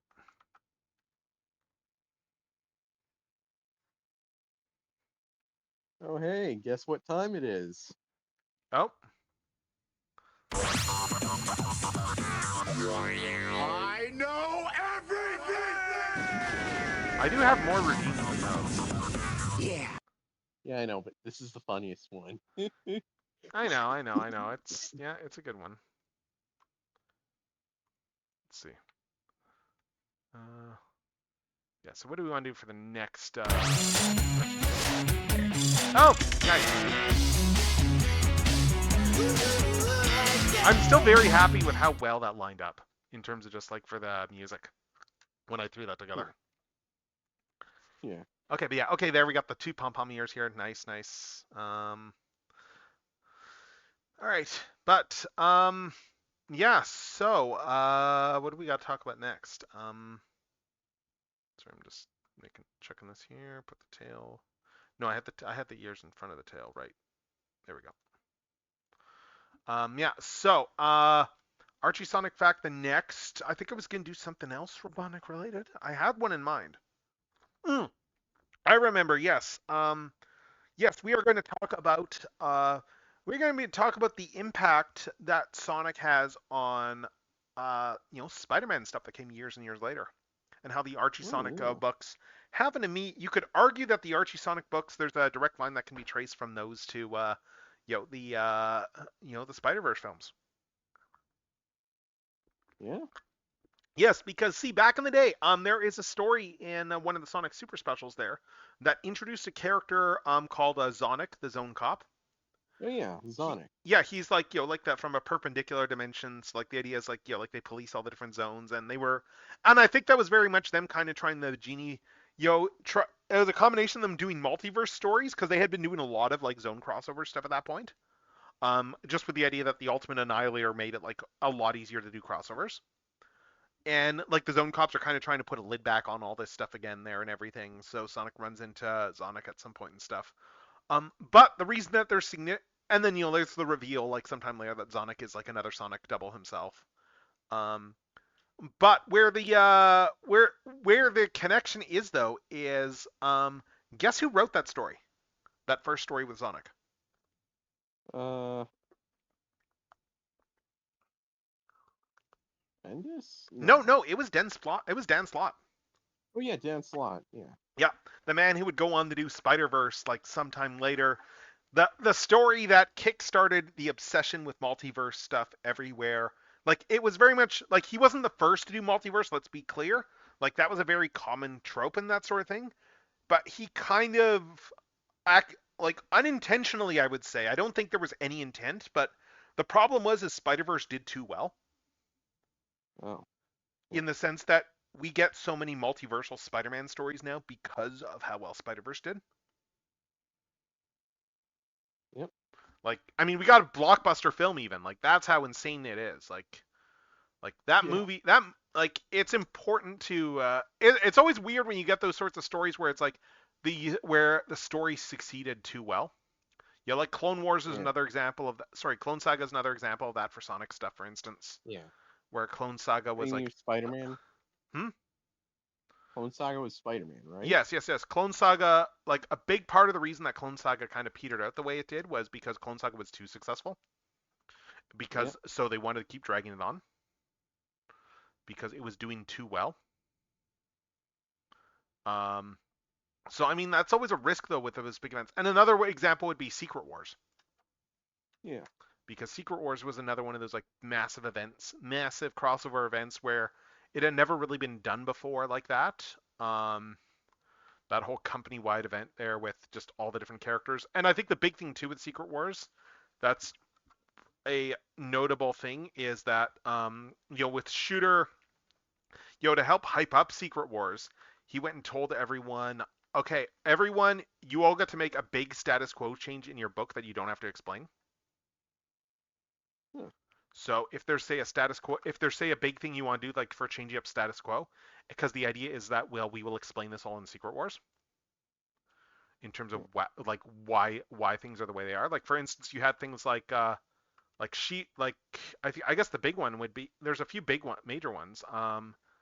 Like actually like like they was it I think it was in Secret Wars that you had Kitty and Colossus like split if I'm remembering right. Yeah. Sorry, I'm just trying to. I did something wrong here. Oh no, maybe not. Uh, yeah, you had Kitty and Colossus split in Secret Wars. If I'm remembering right. Yes. But the other big thing there is She-Hulk joining the Fantastic Four Yeah. because Ben stayed on Battleworld. And like it Yeah. wasn't like he was left behind on Battleworld. It was straight up Ben wanted to stay because he was able to He change go back. back to his normal form, his Yeah, original form. so he didn't really want to leave, and he just stayed on Battleworld for a while. I mean, Secret Wars also gave us Titania and Volcana. Yeah. They both came out of both those characters came out of that story, and I love to like just with Titania like her whole background with like Like it's funny how like just her nemesis is She-Hulk is generally She-Hulk, but her weakness as a character is Spider-Man. Interestingly, because she has lost to him enough times, because Spidey has gotten lucky and stuff. She's lost him enough times that Spidey is actually kind of able to just get wins in by default almost, because she is just assumes that he's gonna. It's the whole thing of assuming that your opponent is gonna defeat you and you've already lost, sort of thing there. Yeah. What's Titania's power again? Oh, she's super strong. Oh. Like she's just got super strength. Like for her and Volcana, it was a case of like Doctor Doom took a couple of women there who were kind of like mousy or like underappreciated women there, and gave them wish fulfillment superpowers. Because Doctor Doom is cool like that. Mm-hmm. And they worked for him over the duration of Secret Wars, but they kind of went their separate ways and stuff. With Titania though, she very much like went from like this tiny mousy like woman there that was like kind of a doormat person there to just like yo and that's part of the reason that she as a supervillain is like as larger than life as she is, because the fact that like at her, I think she's still got those like inherent PTSD of like who she was. Also, they hooked her up with Absorbing Man, and that's kind of cool. Like they're one of the handful of supervillain couples in comics. Wow. They're fairly consistently portrayed as like as a couple, like as characters. Like you don't see that sort of thing very often. Let's see. We got Unholy matrimony. Yep. Yeah, I'm just trying to think of what some of the other major status quo changes. I mean, they started to do some stuff. I think that was that was also one of the milestones on the whole route of Magneto's slow redemption arc. Yeah.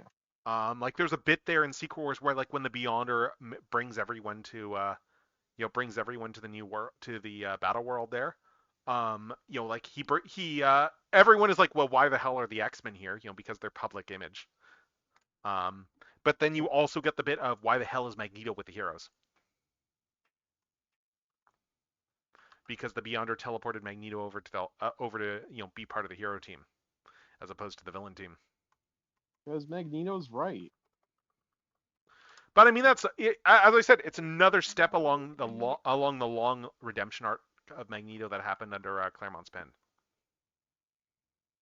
Yeah, like when he was created under Stan Lee, he was just kind of a generic take over the world bad guy. But then Claremont like made him, Holocaust survivor, made his whole motivation that he doesn't want that to happen to happened to Jews to happen to mutants. Oh yeah. And then there's the whole. I really like how they've handled the whenever they've touched on the Magneto is right thing, they've done some interesting stories with the whole is Magneto right question. Yeah. And I think the general consensus at this point is he is and he isn't. Like Magneto is right about some stuff for sure, but like he is not right. But him being right, like it's not is Magneto right? It's more of a do we want Magneto to be right? And we really don't want. Like I don't think even Magneto wants to be right. Yeah. And I think that's an important thing there. That it's like Magneto does not actually want to be right. Like he doesn't want to live in that world there. And I mean, it's like that's like one of Grant Morrison's biggest writing mistakes. Yeah. Like they just reverted him to being a villain. And I get where Morrison was coming from, to be completely fair. Like they I get the logic that they were making behind their decision there of just using the idea of Magneto being one of those characters who had became everything that he claimed, the whole thing of the oppressor becoming becoming like everything that they claim to hate. Yeah. Like it is a trope. Let's see. Okay, that's a little bit better for the hands. So I get it, but yeah, it's just but they retconned it like ridiculously quickly. Yeah. Like that is probably one of the fastest. That is like one of the fastest X-Men retcons, I think. And the other whole thing is that like Magneto, like he conceded like Professor X was right on some things, and Professor X conceded Magneto was right on others. Like they're both right on some things and wrong on some other things. They both Hmm. kind of conceded to each other's point, didn't they? Again, I'm I not think really they have that over into time, yes. Tolkien. Like it's like Xavier is the whole thing where it's like I think with his dream it's like it's he is what it should be as opposed to what it is. I still think too like one of the strongest X-Men stories I would argue is actually in Marvels if you've Yeah. read that book. No, again, I'm not really into Okay, K-pop. this was a one-off miniseries, so it's like actually really easy if you don't really need to read anything for it. But it was Kurt Busiek and Alex Ross. Like this was one of Alex Ross's first major projects because he did the full interiors on the book. Like yeah, like Alex Ross does not do full interiors on stuff very often, but when he does, he cooks. Yeah. Like that, it's one of the books that like he's like most celebrated for. But and Busiek at that point was fairly established as a Marvel writer in terms of just for the being a continuity buff, for instance. Like he's one of those guys who like he wrote a lot of Kang stories, for instance, and stuff like that. Like he's a huge continuity buff. And his own creator owned stuff is really good too. But Yeah. like I love Astro City. But anyway though, the thing that happened though was you had a where was I going with this? With yeah, Kurt Busiek. Yeah, Marvel's the premise with Marvel's is the main character in Marvel's was a photojournalist. Who no he wasn't even a photojournalist. He was just like a reporter there. Who was a like just who worked at the Daily Bugle. And the story started in and it's actually very much feels like a prelude to what Busiek would do years later on Astro City. In that like Yeah. the story starts in the 1940s and like each issue is like a different decade of Marvel history essentially there. Like it's very much a living history of Marvel type book, but from the everyman point of view. Yeah. So like for instance, you get the story like the first issue there deals with like the World War II era heroes. Like you get like Human Torch and Namor and stuff. Like they cover the whole thing where when Namor and Human Torch fought each other and Namor fled in New York City, but like from the standpoint of people living in New York City Yeah. for the whole city getting flooded there. But the mutant issue that they did, I think that was issue 3, was really good. Like with the 60s X-Men, and it's dealing with the whole like the whole mutant scare thing because he very much starts off like among the bigots himself, like at the beginning of that story too. Yeah. And it's just by the end of it, he's kind of made a bit of a 180 because like people forget that no one really trusts the X-Men. Like the X-Men are seen as Yeah. like criminals and stuff. Um, but yeah, and mutants is dangerous, and then it's one of those things where it's like yeah, like his girls are like harboring a mutant girl that was fleeing from racists there, and then that kind of like flips the script on his view of the whole thing and realizing that oh I'm in the wrong on this. J. Jonah Jameson.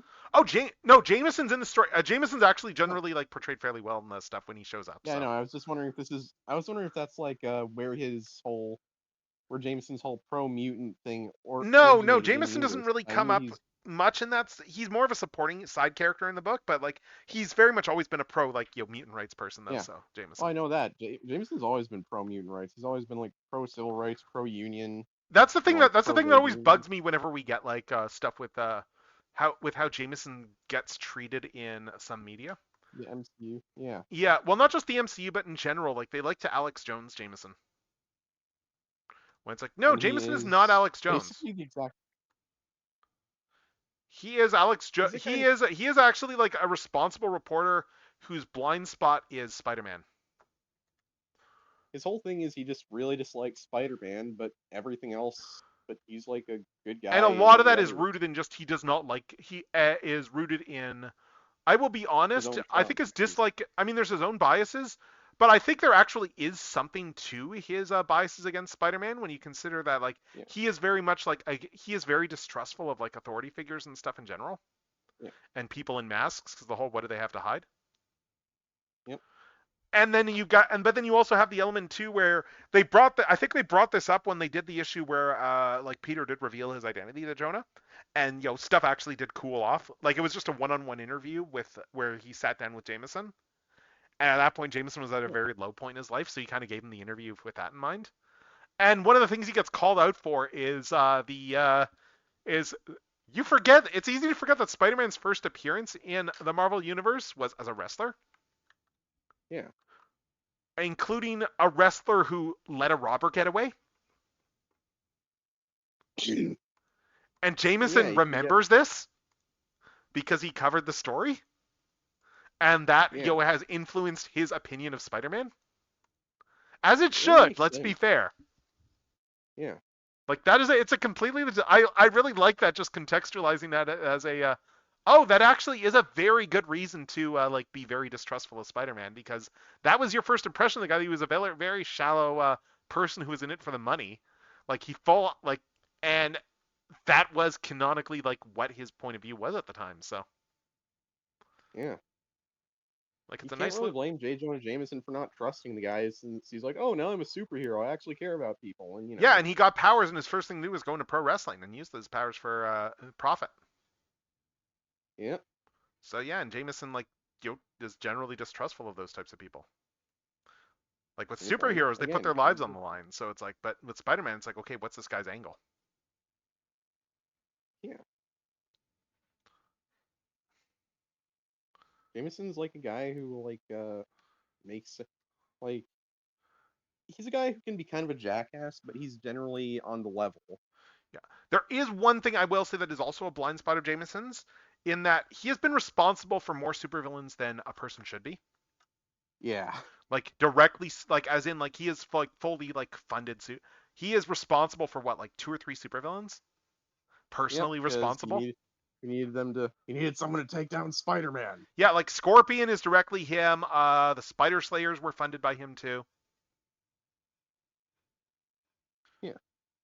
Like a lot, he has like there are villains who personally, Scorpion personally hates Jameson because he went through the whole process there, and then as it turned out, like it kind of like messed with him, and it wasn't able to be reversed. Yeah. But Jonah didn't know any of this, but it was still a bit of a, yeah, like he yeah, Scorpion hates him probably more than he hates Spider-Man. Yeah. Didn't Scorpion become Venom for a Yeah, hot yeah, minute yeah, yeah. there? He was Venom for a chunk of time, yes. Decent chunk of time actually. Yeah. Because like Eddie got cancer, so he like auctioned off the symbiote, to Yeah. donate the money to something. So, but and then it ended up in Scorpion's hands. Like how Eddie gradually over time has gone from supervillain to pretty much anti-hero, like a very scary but well-meaning guy. Hmm. Oh yeah, yeah, I yeah. think part of that is they introduced Carnage as being Eddie without his redeeming traits. Carnage is like kind of the perfect foil Well, for look, they him, did that being because of the fact they couldn't really use Venom as a villain anymore. yeah. Like Venom was just too nice of a guy. That's why Spider-Man 3's Venom is generally considered such a bad take on the character because he just dies before he gets a chance to be like the Right. Eddie people actually like from the comics. Hmm. He's just an asshole while Eddie is, Eddie in the comics is a complicated guy, but Yeah. overall he's become more and more well-meaning over time. Yes, yes, yes. And it's one of those things where it's like you can understand where he's coming from too as a character. So Yeah. I will say I did actually really like the idea that it's like, again, like with I forget, did he actually falsify stuff in the movie Topher Grace for like when he was doing his Eddie I Brock? think Or so, yeah. I'm trying to remember if he actually I think so, falsified yeah. stuff or not, because I that was a thing in the actual comics there, that he didn't Yeah. actually falsify stuff. It's just his source was lying to him. Yep. Like the Yeah. Senator Eater story, he got the scoop, but like his source was full on like making it up, and then Spider-Man caught the real Sin Eater, and I then that think destroyed his career. I think they just had him fake stuff in like Spider-Man 3 to make him more of a jackass than he is because Sam Yeah. Raimi never really liked Venom as a character, which is kind of surprising because you'd think Venom as a character would be right up Sam Raimi's alley. Yeah, but I mean, Raimi's entitled to like Yeah. writing the stuff he Oh does. yeah. Oh, I know. I'm a little bit I think sad we the never true got take of Raimi on we never got like his take on Vulture there, because I think that would have been really good. yeah, Like especially because it was gonna be Malkovich. yeah, Like Malkovich's Vulture. Oh. yeah. I'm kind of sad we never got his take on the Lizard because the Lizard's like my favorite Spider-Man villain Hmm. because he's basically Jekyll and Hyde. Connors is a good guy and Hmm. Blizzard is, I've seen a media analysis of Jekyll and Hyde, which is one of those things that I find interesting. That it was brought up that Jekyll and Hyde is not really about this guy who turns into an evil, drinks a potion, turns into an evil self. It's not that the potion did that so much as it is that the potion like changed his appearance. So it's less of a story about, oh hey, he becomes this evil person, and more of a story about he gains the ability to get away with things. yeah. Like he's the same person. Like Hyde is the same person as Jekyll. They're the same guy, but it's just that Hyde is like because he looks different than Jekyll. He can, it's a kind of metaphor for like Victorian era England there, stuff in terms of all the The crap he could greater get away internet, with. it's the greater internet fuckwad theory, basically. Yeah, exactly. It's like, yeah, it's the whole thing of behind. Yeah, exactly. He's behind closed doors where he doesn't have to put up all his appearances of being like this good person. He can be the heel that he always wanted to be. Yep. That is Mr. Hyde. Let's see. Hmm. All right, so we got that I think that's there. one of the things that like made like makes me kind of like the versions of Norman Osborn where yeah, Norman was always just evil. He just had an outlet for it as the Goblin. Hmm. I do like how the Spider-Man movies handle it. Yeah, like Norman is a decent guy aside from being a billionaire, and that the Goblin is like his repressed dark side. Hmm.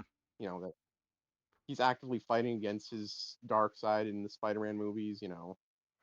Right. The Goblin is that dark side, and as Right. opposed to comics where like initially Norman was portrayed like that, but then he killed Gwen Stacy, and after that Norman was pretty consistent. And Norman died, and then when he came back, Norman was pretty consistently portrayed as yeah. There's no difference between Norman and the Goblin. It's just Yep. the Goblin is just Norman when he's I mean, there's the more allowed to recent go full retcons Norman. there of the idea that like Norman actually sold his soul to Mephisto. Like, Yeah, no, it wasn't that he sold his soul. He sold Harry's soul. yeah. He sold Harry's soul, which pretty much what you'd expect from Norman Osborn. Yeah, yeah. Although it's one of those things where I think it's the standard thing of people doing the soul selling don't really realize the consequences of what they did, like when they did it. Yeah. Is Norman evil again in the comics? I've lost track. So they I had don't him as even a good guy know. for a while. I don't even know. I, They had him cured of his goblin insanity, and he was actually like a more like when he was actually like a better person at that point. But like he was trying, like he was actively trying to not be like a like evil person at that point in his life. So let's see. So yeah, I just think Norman works better as like just pure evil. oh, I mean Oh, he okay. I does. like Yes, when. yes, yes. I really like. I mean, that's why my favorite. That's why my favorite version of the Goblin is actually from Spectacular Spider-Man. Oh Norman. my God, yes, Steve Bloom's Goblin. What a great Yeah, misdirect. yeah, and like the best thing is like he used that voice later for Starscream, and like while I can't take Prime Starscream seriously at all, it's still a good voice. Yep. Oh, it is. Oh, by the way, with regards to Prime, Prime Starscream, did you hear he killed Cliffjumper? yeah, he just never let that go. That was like his one actual achievement in the No, the series. best part about that is the one time he shouldn't be bringing up that he killed Cliffjumper, he brought it up. Yep. Like that was the one thing that screwed him. That one moment screwed him over. Like where like the Autobots were like Maniacal considering letting him join. laugh. Maniacal laugh. Yeah. Maniacal laugh. Maniacal He's just kind of a laugh. moron. Well, most Starscreams are kind of stupid, really.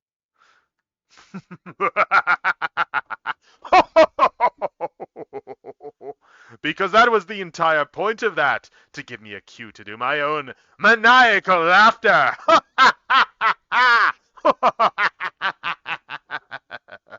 Yep, that's TFP Starscream for you.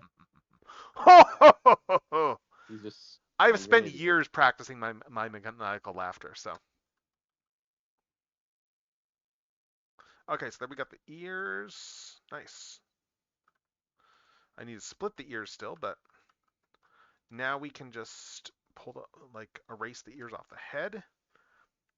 And then I think everything's parted out. I just need to remove some cat ears. Mm.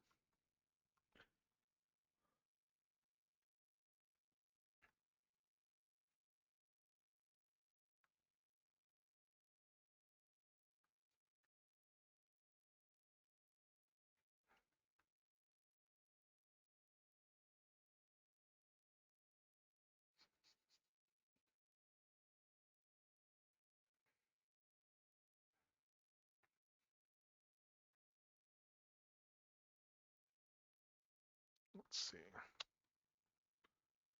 Yeah, Prime Starscream is like full credit to Steve Blum in that role because he very much took a part that was that had been defined a certain way in the franchise and very much became just as iconic as the originator of the role.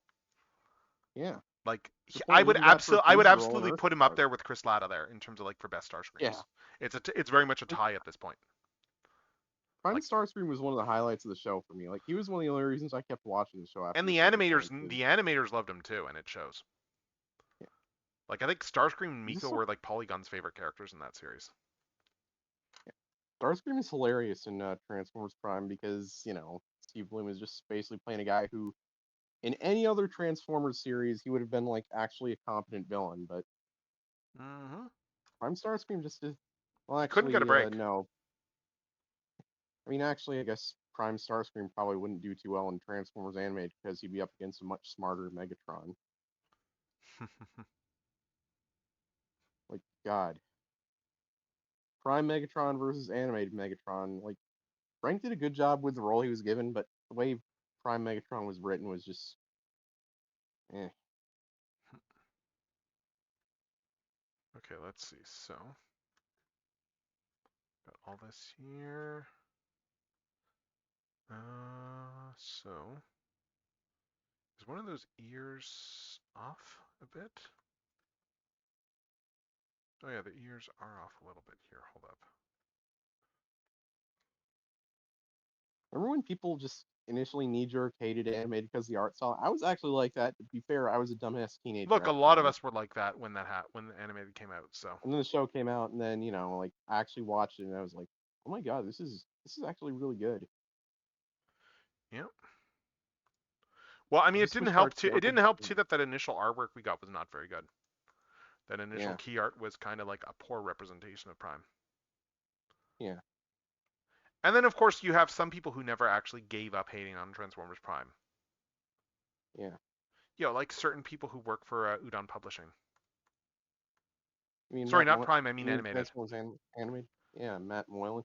Yeah. So I was gonna say I'm one of those people who never really gave up hating on Transformers Prime, but I'm a Transformers animated fan. Well, I don't hate Transformers. There's people I know that aren't animated fans, and you know what? Power to them. Like, I've heard some decent arguments, so I'm not really gonna contest it. So have I. So have I. I just there's just so much going on wrong with Prime, like behind the scenes, and how the show writers Prime had was no a idea, mess, showrunners yes. and show writers had no idea what they were doing. Oh yeah, it's crazy how much of a mess Prime was behind the scenes when you actually read about that. Like, oh my god. Yeah, for years I thought it was Hasbro was just meddling with the show constantly behind the scenes, Nope. like Hasbro execs, but nope, it was just they just hired some people who had no business running or writing a Transformers show. All right, let's see. So let's check People this. who had no idea here. how to run a cartoon on their own. So if I turn off all these layers here. Kind of depressing, honestly. Yep. All right, so I need to adjust the width here and center everything properly, but yeah, like that's 251 pixels there. So let's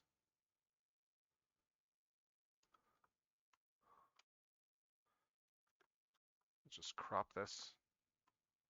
Oh. Edit. Crop. Like, Transformers Prime is just one of those things where, like, everything went wrong with it, except for the animation. The animation was good. Mhm. Like, the writer's room, the showrunners had no idea what. Like, people bash Robots in Disguise 2015, but the showrunners and writers actually had an idea of what they were doing and actually did the assignment right. Yep. It was an episodic Monster of the Week show that was sillier than Transformers Prime, and it succeeded at that, while also, funnily enough, being better at actually telling ongoing story arcs than Transformers Prime was. Which is not hard, but Yeah. like this is less saying, "Oh, Robots in Disguise 2015 was great at telling ongoing story arcs," more that it was actually competent enough at it, as opposed to Transformers Prime, which was not. It's just kind of crazy how like a show that was like a B team sequel didn't have anywhere near the budget and didn't get as much of a marketing push as Prime, just and was Yeah. intended from the start to be more of an episodic Monster of the Week thing, just ended up having a more coherent plot line. Because like Yeah. there wasn't, because Transformers Prime is kind of like if you had, it's kind of like the Archie Sonic comics towards the end of the Penders days, where you had writers fighting over which way to take things. Mm. Ballers and Penders, except Yeah. Transformers Prime didn't have anyone who could be the ball. Well, nobody on Transformers Prime was like Penders level bad, but nobody was like Ballers level good. Right. Let's see. So. I mean, I think of another example of a show where like some bad writing result from writers fighting over the direction to take a character was actually Adventure Time, where like initially the first few episodes of Lemon Grab were written by one guy and he wanted to give Lemon Grab a redemption arc and it was going fine, and then like another writer just decided to have Lemon Grab eat his brother and go full blown evil. That. I mean, yeah. That was a. Yeah, that was the lemon grab stuff was weird there. So. Doesn't help that like Lemon Grab kind of comes off as a character of people on the autism spectrum in hindsight, and also Mm-hmm. he was voiced by that guy. Yes. Yeah, there's that too with lemon grab. Yeah, that he is voiced by that Jinx guy. Monsoon does a good job in the new episodes, though. Jinx Monsoon, she does a good job voicing him, apparently. That's Jinx Monsoon voicing him. Interesting. Okay, I did not know that. Yeah. Yeah. Okay. She's a good voice actress. Good drag queen, Okay. too. Yeah. Just good actress in general. Let's see. Where is this color? I think it's funny that out of all the drag queens on like that have come off of Drag Race, I never watched Drag Race, but I'm guessing Jinx Monsoon made a big impression on people for being really extra on it or something, like just I've never seen Drag really Race, over so the. I can't speak to it. So. Because I know part of the whole point of being a drag performer is you have to be as extra as possible, basically. That's the assignment. It's yeah, like people think, oh, it's just guys dressing up as women, and well, they aren't all guys who dress up as women. There's like trans women and NBs who dress up in drag, and there's even cisgender women who dress up in Mm-hmm. drag. And I don't mean cisgender women dressing up in like men's Yeah, I clothes. know I what you mean mean. like Yes. cisgender women who are drag queens. They just Mm-hmm. go over the top with their femininity and wear garish clothes and makeup, and And then of course you got like drag kings as well. yep, yeah. You got trans masked drag queens, like in Drag Kings. But yeah, drag is like really interesting just from a It's performance got a thing, long 'cause, history, so like drag stuff. yeah. And again, like people think it's weird, but it's acting basically. It's acting and also a hobby. Like I think the best way to put it is, how some people get really into cosplaying and like to like be in characters cosplaying. That's what drag performance basically is. Like you're like if you if you're a cosplayer and you've like gotten really into character while cosplaying, that's kind of how drag performers do with their characters, Mm-hmm. like characters they perform as, like Yep. personas, Mm-hmm. Yeah, I mean to and just quote. like Yeah, to quote Giancarlo Esposito from that one Fallout game, I was acting. yeah. No, And Far Cry is also, what I'm thinking of, not Fallout. and the funny thing is, in both drag performing and cosplaying, especially if you're cosplaying a character of the opposite gender, it can help you understand yourself better too. Cool. It can help you understand your gender identity better, and maybe even crack your egg. Yeah.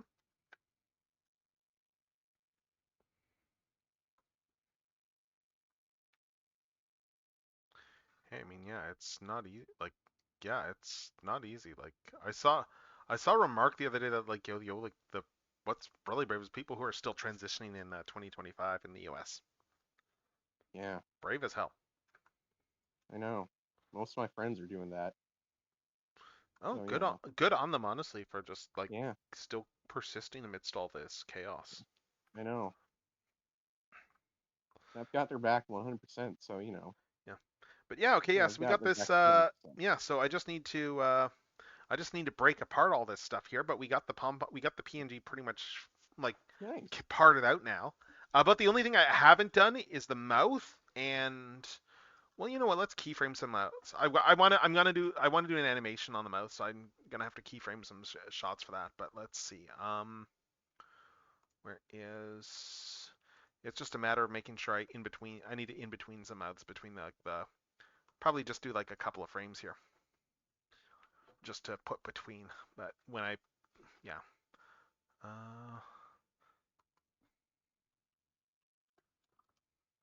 Let's see.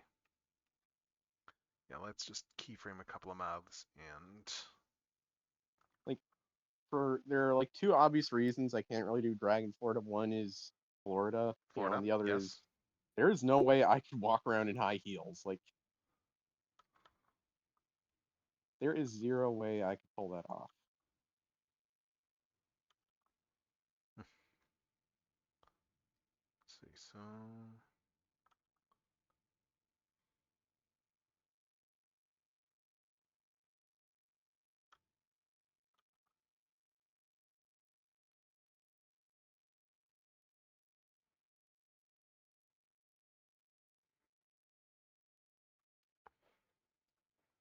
Let's see. I just need to. Yeah, because I'm trying to transition this mouth slowly into that open mouth frame. Yeah. So probably just draw another keyframe and then yeah. I'm just thinking about like the way mouths move here. Because it should probably be like it opens up and then like contracts a little bit, but how do I want to do this here? So take that, do another mouth frame here, and let's see, and then yeah, that one there.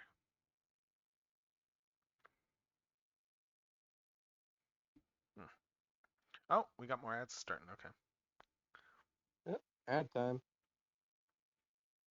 Oh, actually, let's go back to this one here and let's do it a little bit. Where's the other mouth here? Yeah, let's do it. Let's do this a bit differently here. I might use this. Yeah, I'll use this keyframe mouth a little in a different spot, but Ads are rolling now, just yeah. so you know. Yeah, I saw the notification.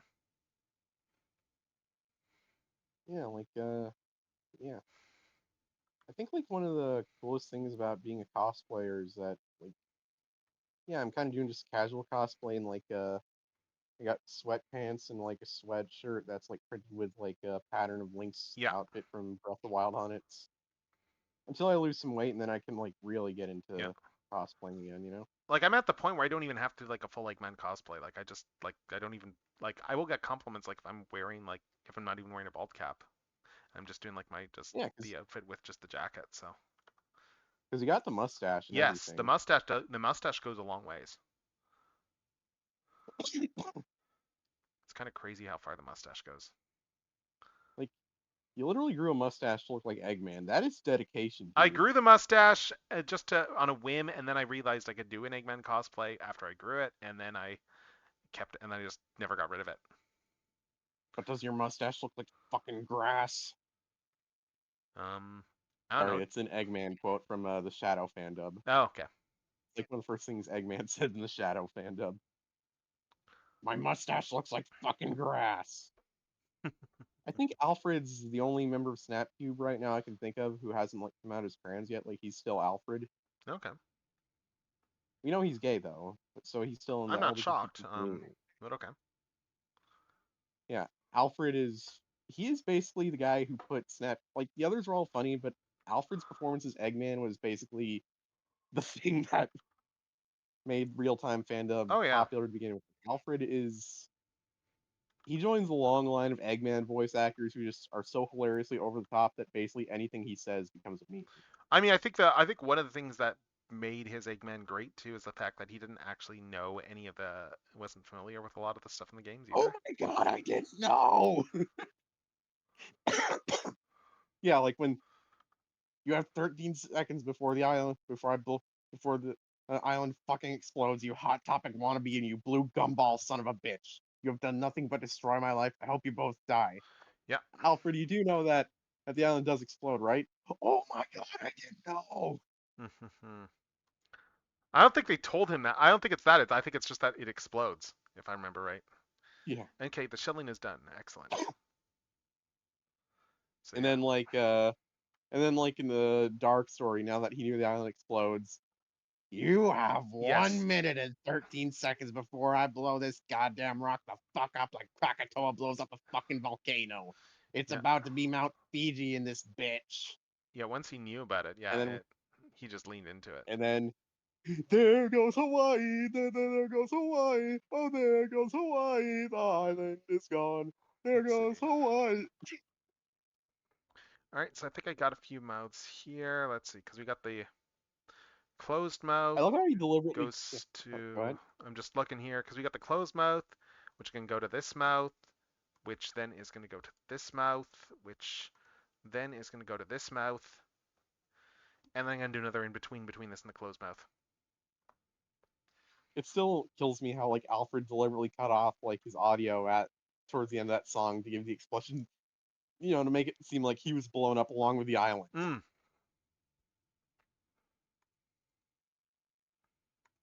Yeah, let's just do one more keyframe for the mouth where it's just closing, just an in between where it's closing back up. I'm pretty sure that was just a few scenes, and I'm pretty sure that was just a few scenes before. You know exactly what scene I'm talking Yes, about. yes, yes. I know which scene you mean. Yes, of course I do. I know you too well. Yeah.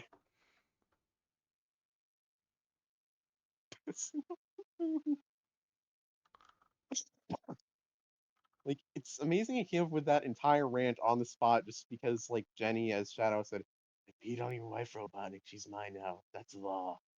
And then Alfred just, what the shit? What? And then just the next scene was just him improvising this whole insane rant. Yep.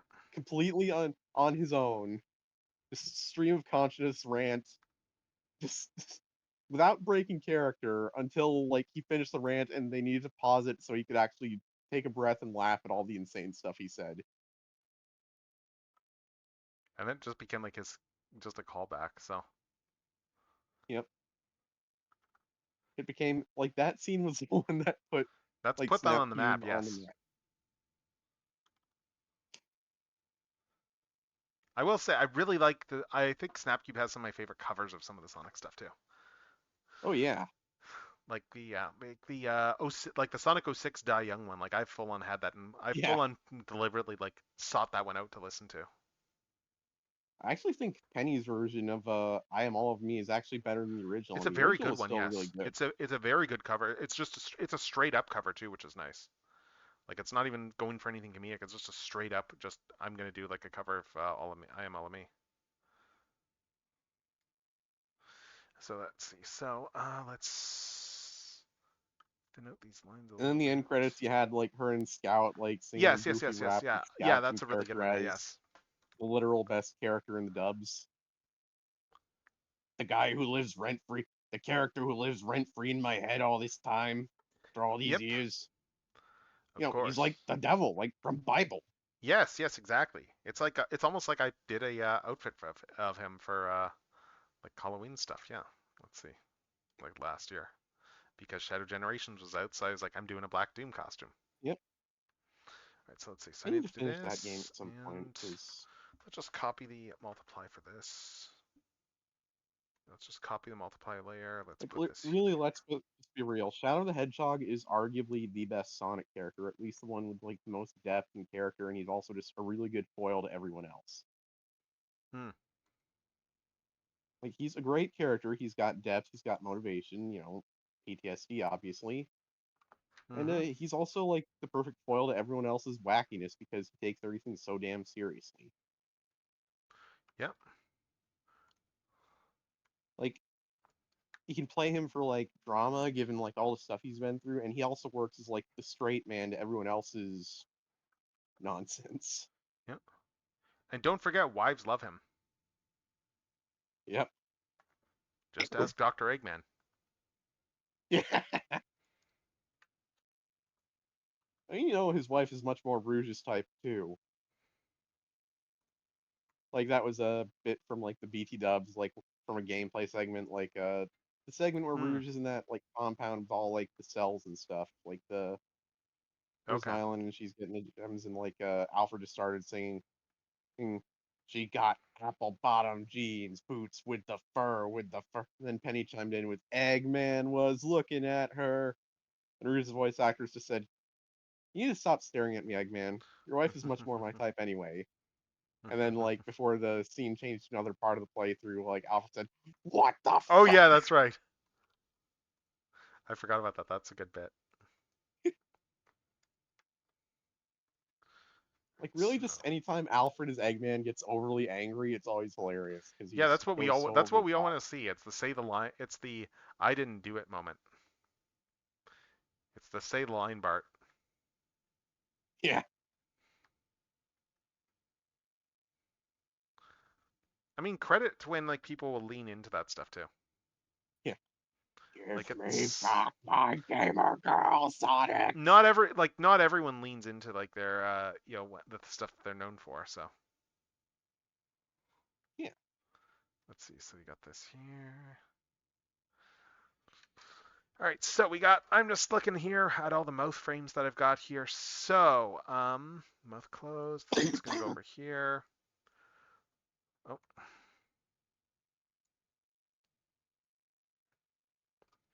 okay. So let's see. So the whole cycle I have here for mouths, because I have an entire cycle here. Let's see. So we got the closed mouth here. That's where it starts.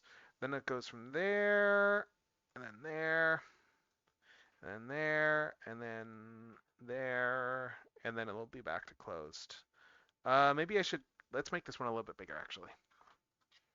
Another really underrated bit from the Shadow fandom is when the devil asks, like, what the fuck is that? Is that King Koopa? The fuck is that? Yeah, I know. Oh, Yeah, it's that's a good one. Eggman from Sonic. It's Yeah, Eggman. Oh, from Sonic? Yeah, from Sonic. From Sonic. Okay, I know where we are. Like, yeah. the devil literally could not figure out that Hmm. he was like he was literally talking Shadow the Hedgehog, but he couldn't figure out he was in like Sonic. The devil from Bible is not a very smart guy. I mean, what do you expect? He's like shut on the internet. Of course he's not. I wouldn't say he's a chud. He's just kind of a weirdo parasocial idiot. Yeah. Okay, there we go. I think it's. I'm just checking to make sure everything looks good here. I think I need to make these cheeks a little bit less. Yeah, I need to make these cheeks a little bit smaller on this one. But I'm kind of just trying to go for the puffed cheeks on Pom Pom with the whole look here, Yeah. aesthetic here. With how I you mean, just. the devil himself says, I don't look, he doesn't like when people are mean, when he's giving his rant about how he doesn't like being in charge of hell because he doesn't like when people are mean. Hmm. Yeah, for being like the devil, he's kind of pitiful almost. I mean, that makes me think a bit though of there's a bit in did you ever watch Lucifer back in the day? No. There's a bit in season 1 where he runs into some of those like just one of those like preachers or whatever they're like end of days preachers. He's just amused, but like there's a whole thing where someone is murdered who's like by someone like led like Satanist sort of thing there, and he just gets pissed.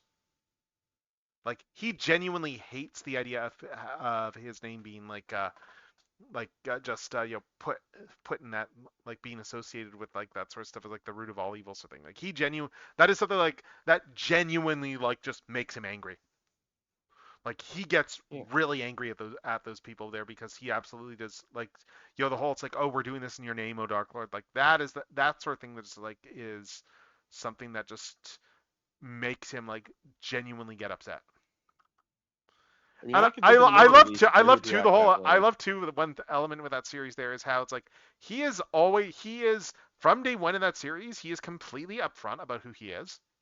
Like he does not say it's like, oh, like he is completely 100% upfront with, oh yeah, I'm the devil, I'm Lucifer, and everyone kind of just goes with it because there's a lot of weird people in LA. Yeah. And it's only like as the Well, series goes on, you get like various characters slowly like a bunch of characters slowly realizing that, oh no, he actually this isn't a bit.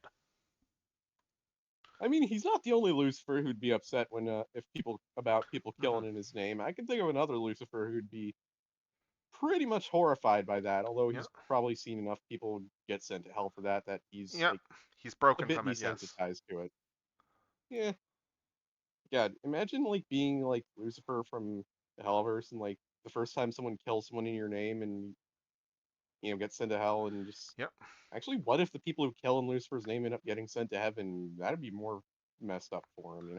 No, I think that's messed up. Just the idea that like that he is responsible, Yeah, that they this was their response to him wanting to try and do stuff, and then yeah, the whole it's like we're gonna teach you a lesson by doing that yeah, by creating hell. But and yeah, yeah, season 2 starts soon, which is gonna be fun. yeah. All right, so there we go. That's that, and then we get this. Yeah, this mouth I need to just slightly. Actually, what does that need to do with this mouth? Because this is the transition one going back to closed. Okay, well that's yeah. Let's see. Hmm. Poor guy's so broken that all he can do is sit around in his office making rubber I ducks. just rewatched. I just rewatched Has Been just the other day, so it's like yeah, it's fresh in the mind. What I need to I always found watch more portrayals of of, the what I devil need where to he, watch more of though, because like I've seen some of it, and then it got Prime just started auto playing it for me. Like was and I'd seen some of it before, and it's good, but I've not watched more of it. Is Murder Drones? yeah, Glitch Productions does good stuff. Yeah, I've not seen a lot of their stuff, but I mean Knights of Guinevere, I guess, but that's the main thing I've Yeah. seen of theirs. Still need to watch the first episode. You do, Actually, I yes. think I was waiting for more episodes to come out It's so I just that don't get well, that's like because it's a pilot right now. raging for it. Yeah, So they're not doing so like whatever they're doing is still in production. Like yeah, yeah, that's always like kind of a thing that I'm like, that's just animation takes time. oh, I know, especially good animation. Hmm. Unfortunately, yeah.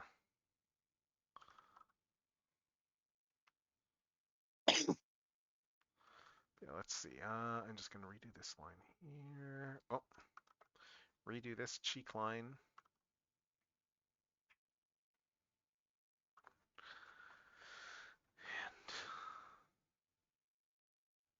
Yeah, so there's that, and then that's gonna be like one of the back to neutral mouths there. Yeah, let's see. Yeah, So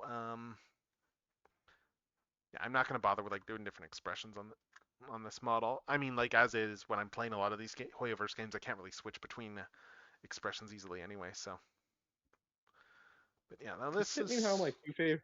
sorry. Just hit me how my two favorite takes on Beelzebub and pop culture are both very different from the original. Like, in the Hellverse, you have hot Fox Bee lady Queen Beelzebub, who's like Mm, one of the outright nicest characters in the show, who's like yeah. surprisingly nice for being.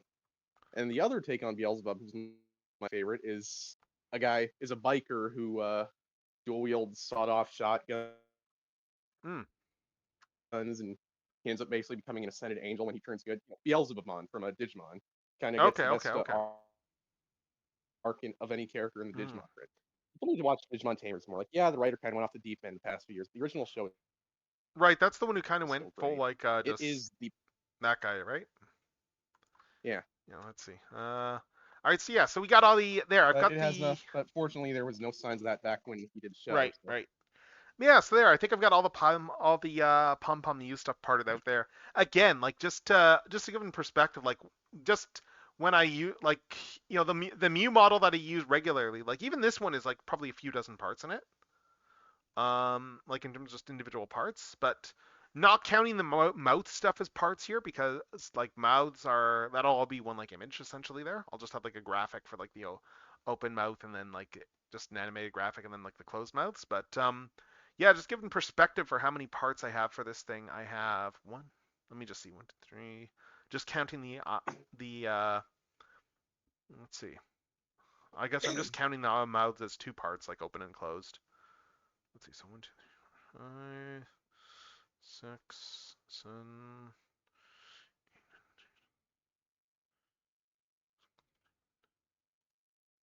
I will say something Yeah, I funny have I kind of 19 realized I about have the Helver. 19 parts here. Yeah, this is like 19 parts I've I'll say got this something like funny. built into. Something funny I kind of said about the Helliverse a few times, and Mhm. like it's true, is that like the dialogue feels like early 2010s Tumblr arguments sometimes. Oh, yeah. You mean where Like these people came from? yeah, exactly. Let's see. It's like I I think one thing that's always worth thinking too is it's like like just the media is. I don't think people appreciate enough just how much media is the sum of the influences of the creator. Yeah. It's always fascinating. I mean, that's why like you get so much diverse stuff with Nintendo, and there's the concern about later generations of how that'll go from the standpoint of Yeah. you have like all these people, all these. I think even Miyazaki's remarked on this and that like their hobbies are not like the geeky stuff. Like their hobbies are other things. They have like actual Yeah. freaking hobbies outside of their jobs, and that is what inspires them. I mean, I'm not surprised Miyazaki's hobby is not, anime, because he does not care for the anime Oh, fandom. He does oh not care he much is for very the dismissive otaku. of anime fans.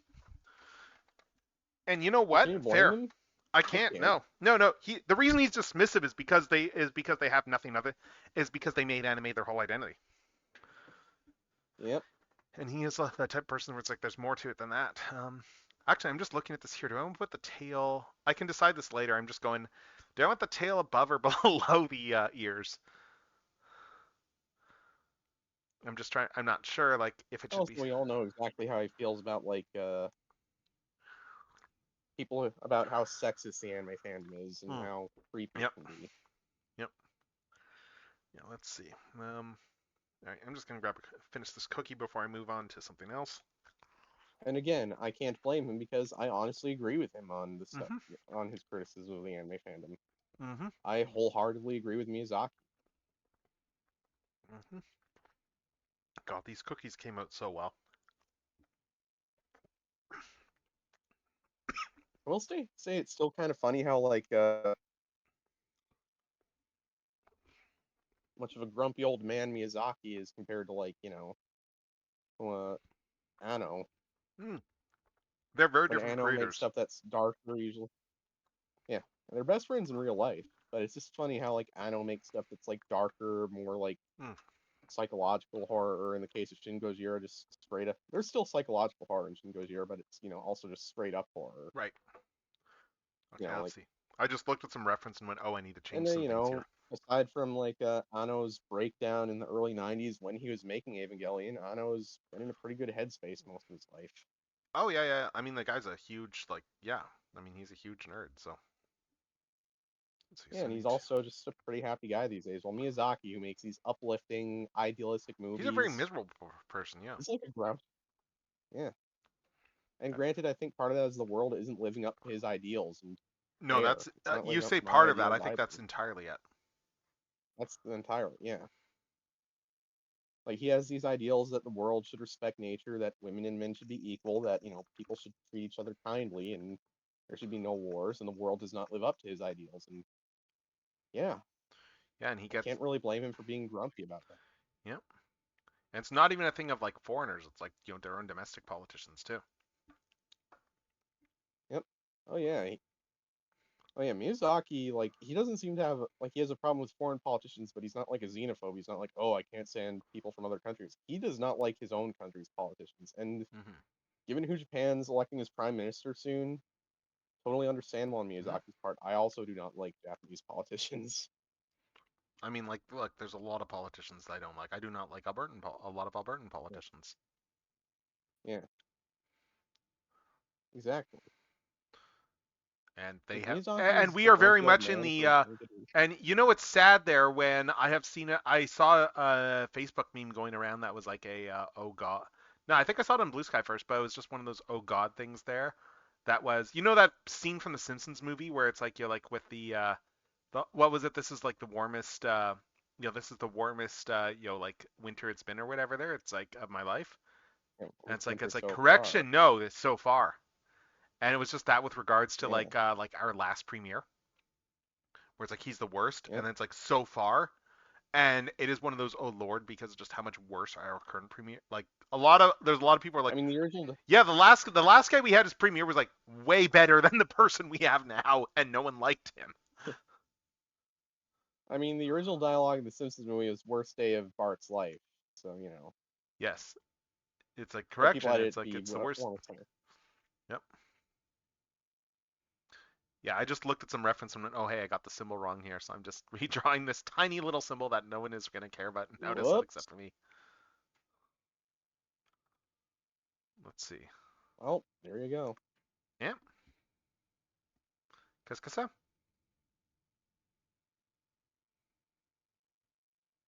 Yes, I got this tiny little symbol here. Let's see, and then I'll just recolor all this stuff.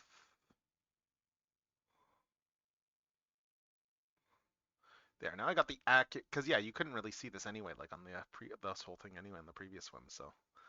But yeah, now it is actually accurate somewhat to the actual thing on his thing in Star Rail. That's a different color there. Then just recolor all this stuff here. And then turn this back on.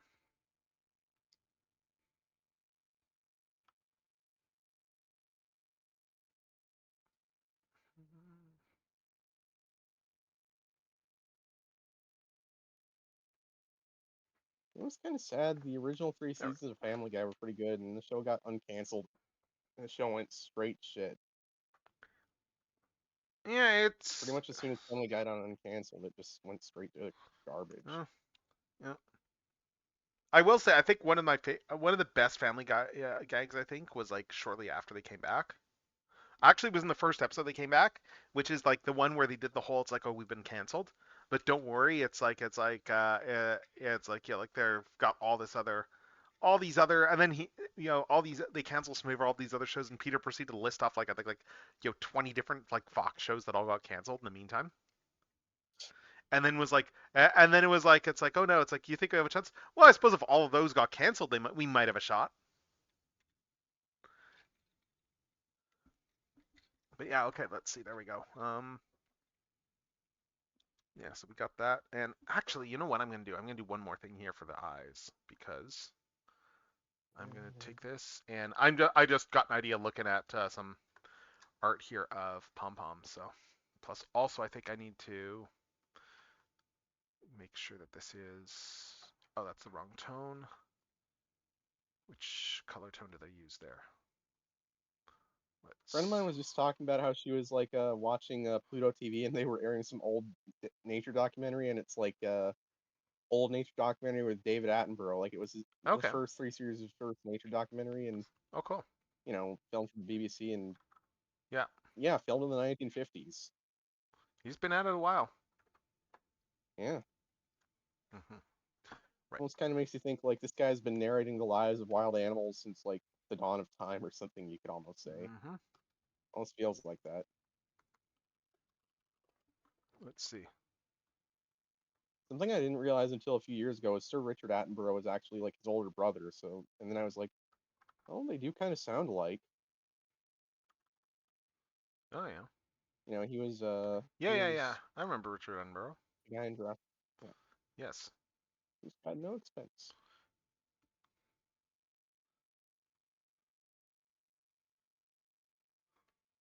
Anyway, I was looking at reference. It's like, wow, I'm gonna do like an alt here with the stars in the eyes. Nice. So I'm just gonna draw and this will be fast. I'm just gonna draw the star and then just, let's see.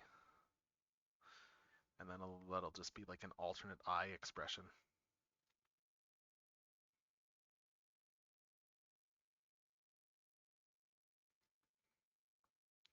I think I'm almost done with the Soul Eater soundtrack now too. Nice.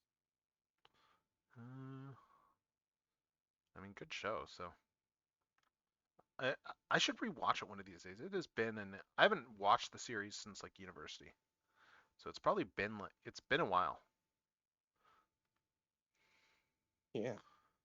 Like I'm curious how well it would hold out. I mean, it's Bones that animated it, so the actual animation would hold up, but because like Bones does amazing work, and they went from that to like FMA Brotherhood, Yeah.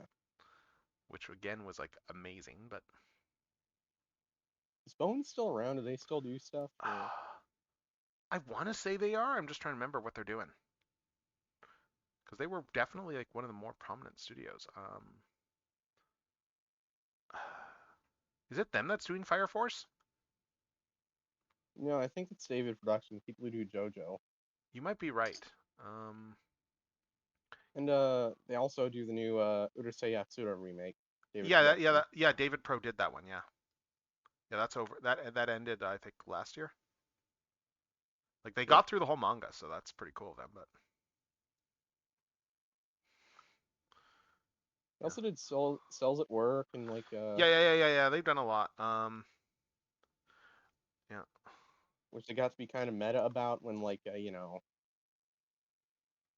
they had like a Oh, character in Cells at Work who looks like a JoJo, and then you oh, know they got the actual, and it was animated by the actual JoJo oh, studio. nice. Let's see. Yeah, David probably loved doing the JoJo stuff. Let's Yeah. see. Let's do this here. Let's get this tiny little star in here. Color That's in. kind of funny. Like one of the things they did before they became known for doing, well, they did it like after the first season of JoJo, but Mm-hmm. you know, like they did the freaking Hyperdimension Neptunia anime, which is Mm. I don't care for the Neptunia franchise. I'm sorry to anyone who here who might be a fan. It's just too That's not one I've weeby heard for of, me. so I'll take your word for it. Yeah. You know, let's Reading Rainbow. Let's not listen to LeVar Burton. Yeah. So we got all this here. Just finish filling that in.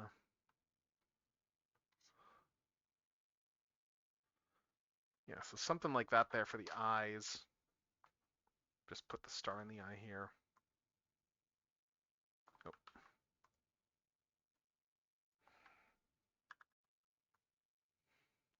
Yeah, so do something like that there where I have an alt where I can put the stars in the eyes.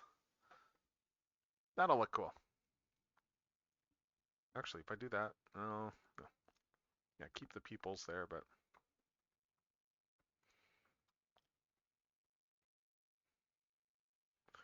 yeah, something like this here, where we just got like, yeah, this looks really nice here. Just putting the, maybe should I make the stars a bit bigger? Maybe. Let's see. I'm just gonna, as well, let's just do a quick.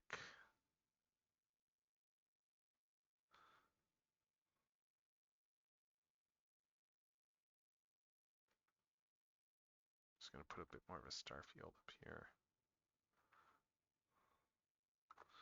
Something like that there. So if I make these, oh, if I make these slightly bigger, let's see.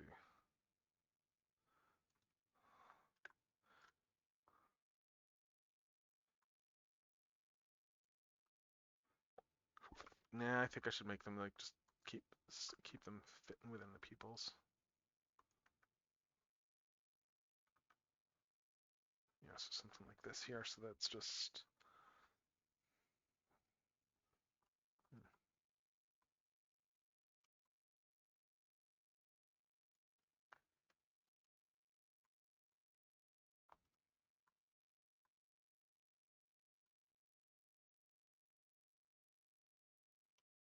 Yeah, so there I can, if I do that, then I've got these.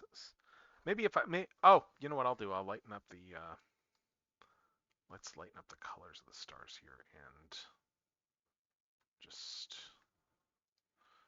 no, let's adjust this. This is too desaturated.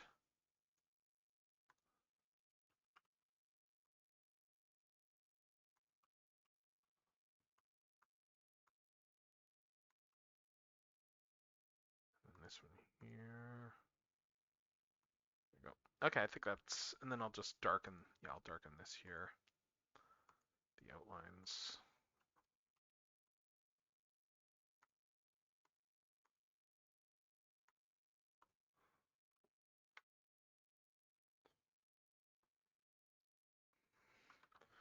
Okay, I think that looks okay.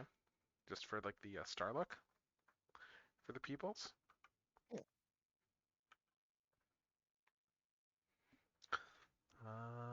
I'm just looking at the unless I just need to make the pupils bigger for the star look. Maybe I just need to make a full set of larger pupils.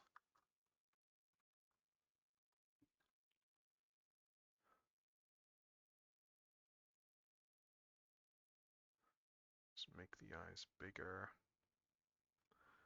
And then just bring them up there. Big anime eyes. Sorry? Sorry, just thinking of like bit from the old movie Robots, like the Blue Sky movie where like Robin Williams' character tells the character to make big eyes and he says big anime eyes. So you have Robin Williams telling someone to make big anime eyes. Right. Well, I mean, it's Robin Williams, so. Yeah. Well, yeah, he was an anime fan, so you know, like Yeah, he was yeah. an The man was a Evangelion master. fan. Did you see the stuff that Zelda Williams said just the other day there with regards to AI art? She was just railing No, against it the other day. good. Oh, I mean, like she's also someone who like can speak firsthand of that because of all the AI art crap slop that people have generated of her dad.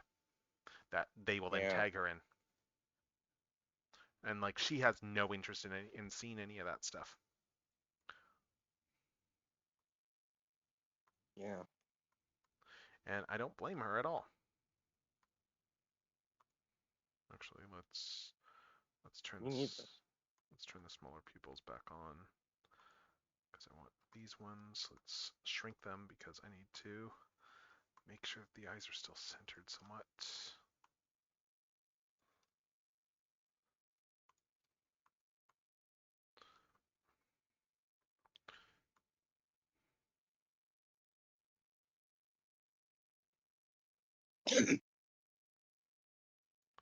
Right, and yeah, because I think the big thing I need to get like for this is just get some. It's just the whole get some bigger eyes for this expression.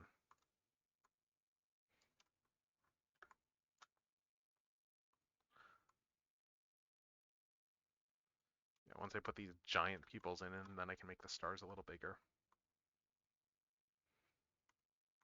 Yeah.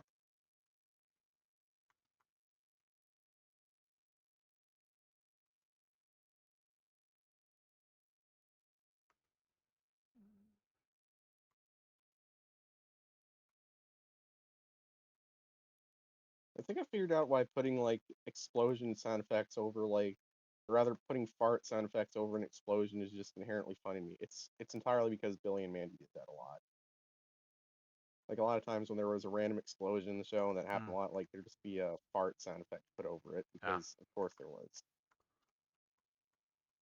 Yes, but do you remember the time that there was like a fan comic that did the whole like Mandy caused a certain disaster?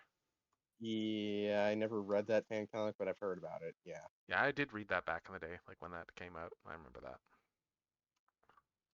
Yeah. I just choose to ignore that.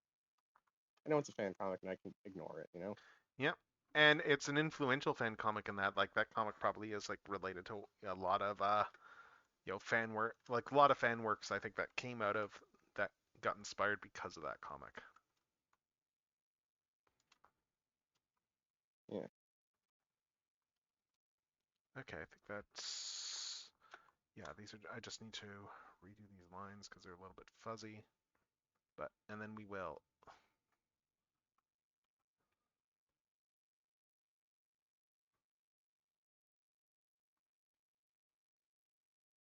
there we go, that's better. Those lines got a little bit fuzzy from just the resizing. Oh, wrong layer. Wrong layer, Kronk. Why do we even have that layer?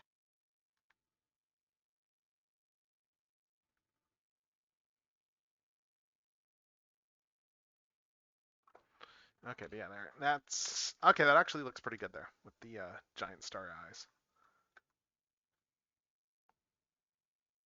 I'm wondering how much of a box office bomb Tron Ares is going to be, because I know it's going to be a bomb because Jared Leto's in it. Yes, we all know this.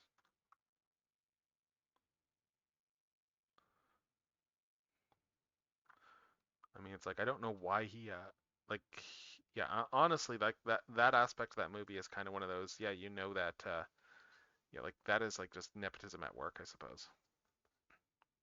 Or he has dirt on someone. Blackmail. Mm, maybe. I mean, the movie itself, like, he's basically made out, like, apparently he's made out to be programmed Jesus or something, so, you know,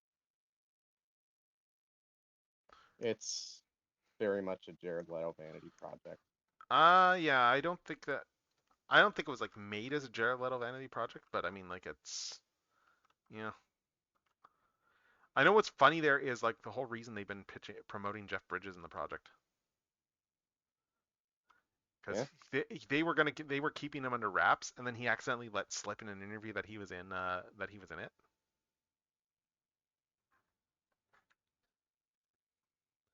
Like he was originally not supposed to like be announcing the fact that he was going to be in the film. So they just kind of just made Leo lemonade. We're talking about the dude here. Yeah, he abides. Hmm. Let's see. Yeah, I'm gonna have to. I'll have to put the eye whites on their own layer, just use as a mask, but I can do that later. And oh, actually, while I'm at it, let's do this too, because I forgot to do this in my original art.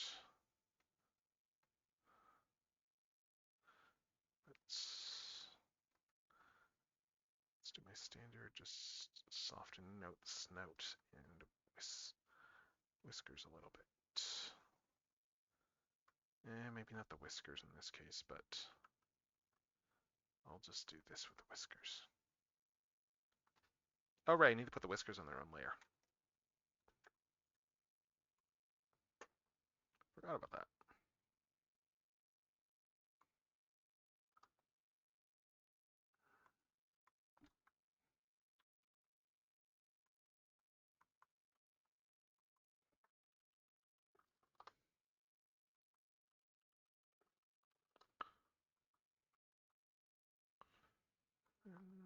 Here.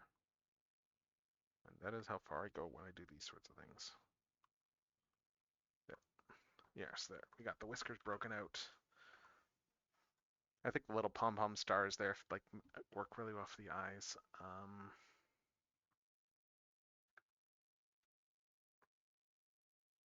Actually, where's the? Let's change out the mouth and let's see. Oh, that's gonna look adorable there with the ultimate mouths. That is gonna look great here.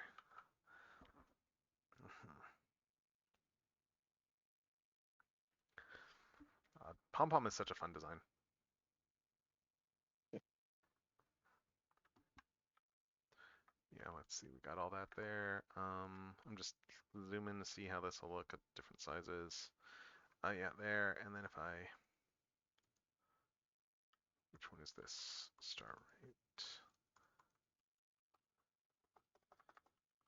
Make sure I get all these named right. Yes, we got the regular pupils there, and then we got just the extra large star pupils here.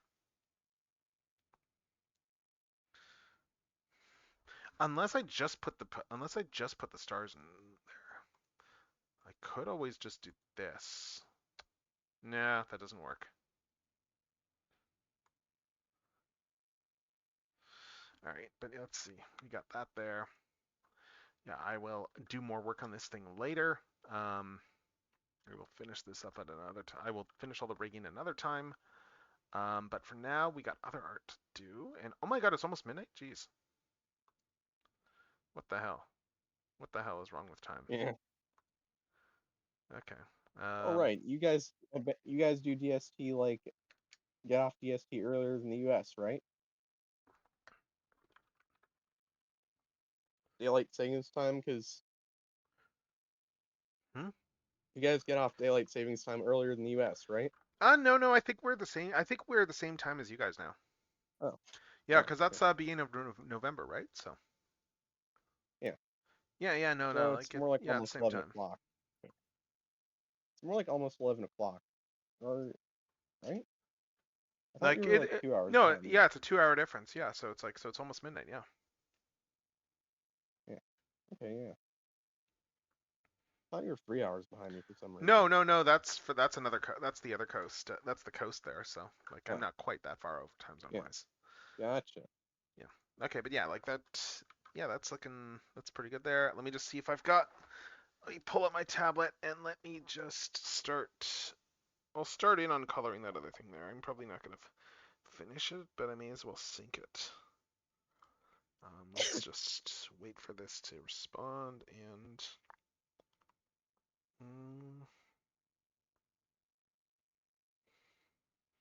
Oh, I've not turned it on for syncing yet. Okay. All right. Well, now it's syncing. Now I'll be able to download it.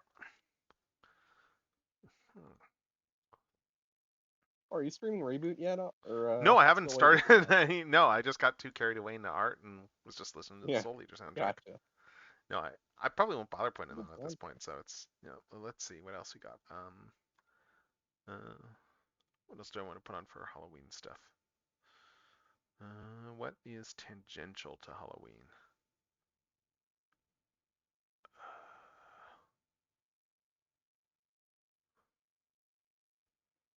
I'll put something on, but I'm just trying to find something that like is. I had the same issue last year, I think, with October, where I was like, okay, what fits this month? I've got a lot of Christmas stuff on my playlists, but Halloween not so much. I think I put Soul Eater on last. Well, actually, you know what? We'll do this first. We'll just do the openings and endings. Yeah.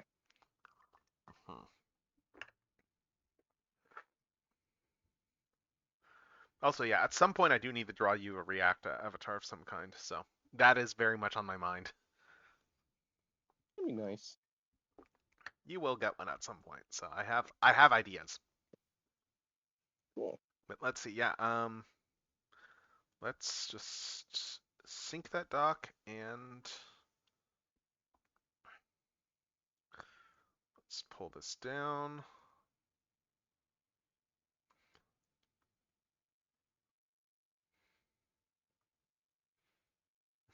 All right, there we go. Just waiting for this to.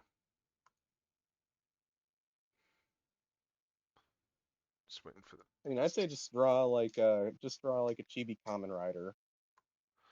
Oh, I know what I'm drawing Like, for you, so don't worry about that. So it's like I've got ideas. All right, oh. let's reduce this Well, you don't know canvas. what my face looks like, so you can't really model on my face. No, no, no. I'm not. Yeah, I didn't say I would model one in your face. No, no. I'm gonna have fun with it. Yeah. I Cool. have ideas. Let's crop this and let's. I still like the Kamen Rider one because that's kind of my thing on the screen right Hmm. there. You know, my little. Oh, the little React avatar. Yeah, I guess. Let's see. Yeah. Edit, crop. So we got all this here. We got everything inked. Last I checked. Uh, I'm going to just stare at it now, and I'm going to decide whether or not I'm happy with it. Because knowing me, I'm going to just look at it and go and see issues. Yeah, like I'm not a fan of the eyes here.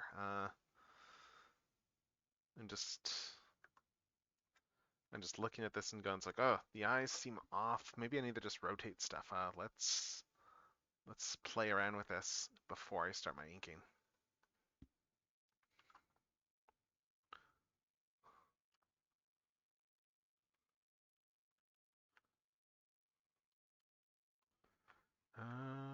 Let's see. I think that's a little bit better.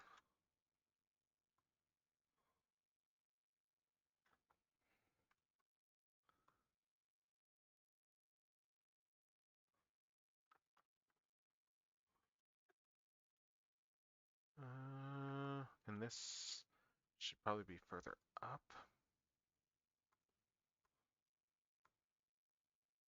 Let's bring this over here.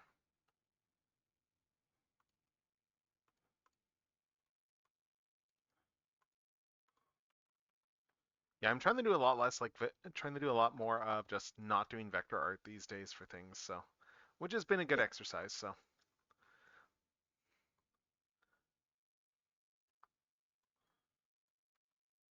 Like this is all vector art here, and I mean it looks good, but yeah. Let's see. That's there. Okay.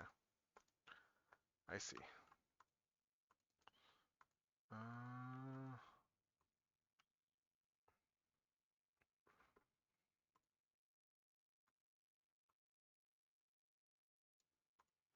right now we get Paper Moon.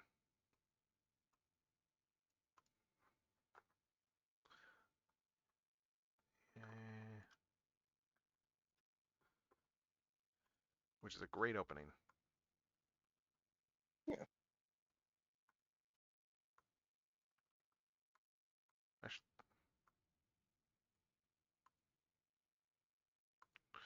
okay, it's a much quieter audio that I have for this one though. So let's see. I'm falling down into my shadow.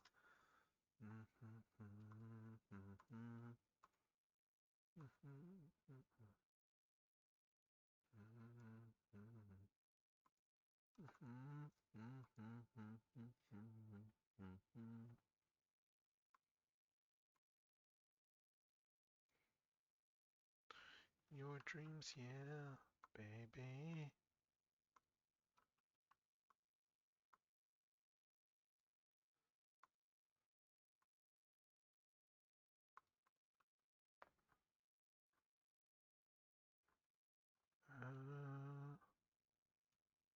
Like paper moon.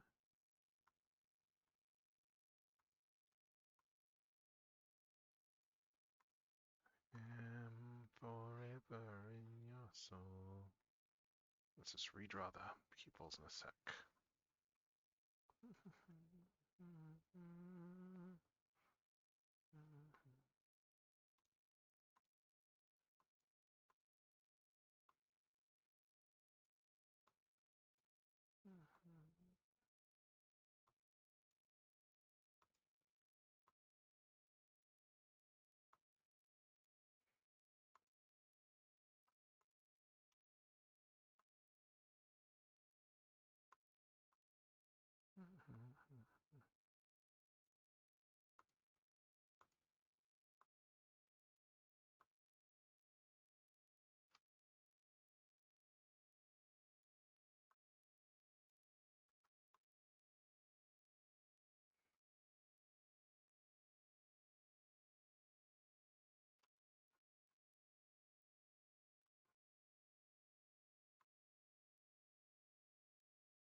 Okay, I think that's better there. So she's looking up more so.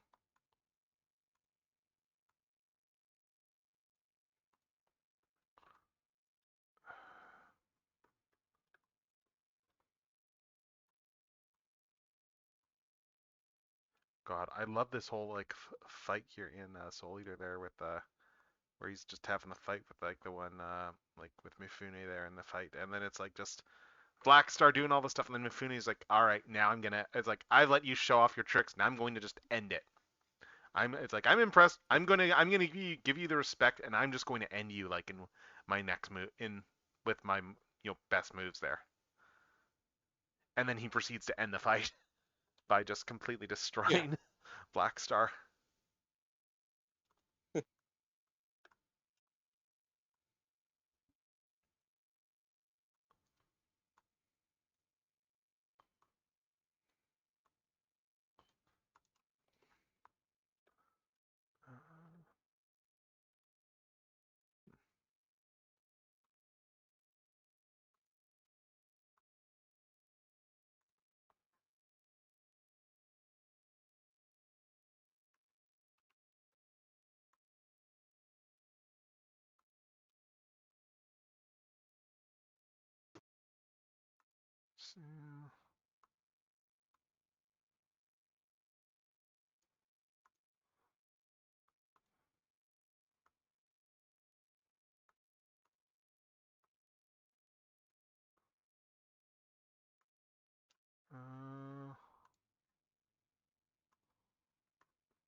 Yeah, I think this mouth needs to be sitting high.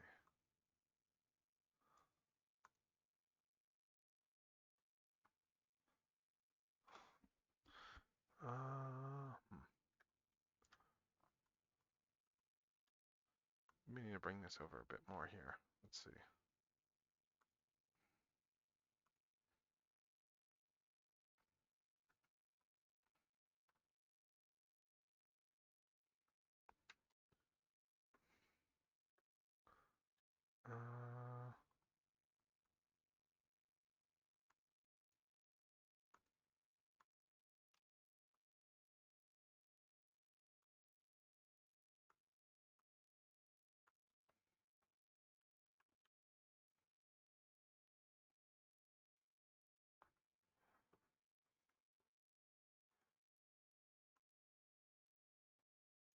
Oh yeah, I'm just in that classic mindset of, okay, what is it that I think is off about this?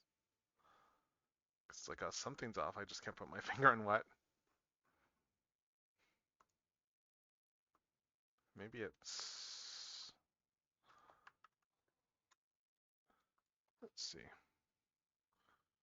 Uh,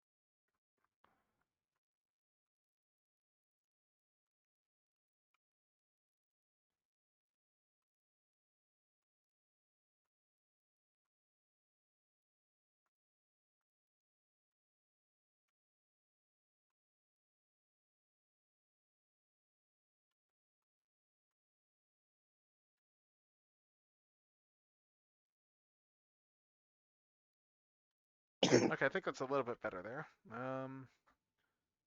Let's just move this mouth up a little bit.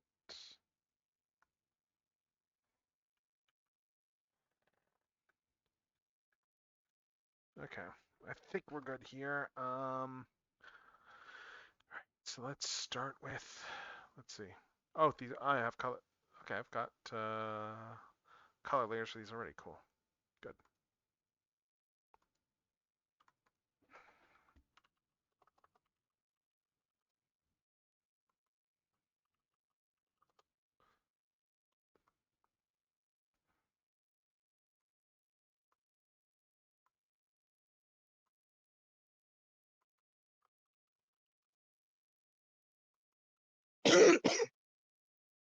Mm,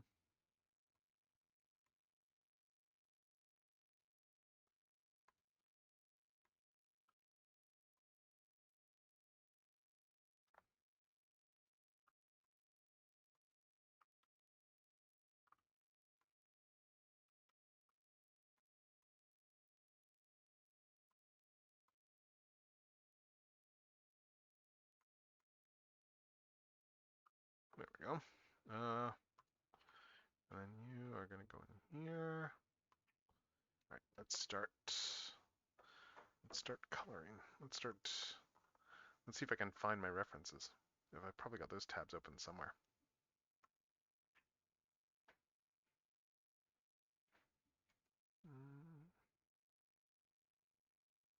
I just can't remember which. I have too many browser windows open.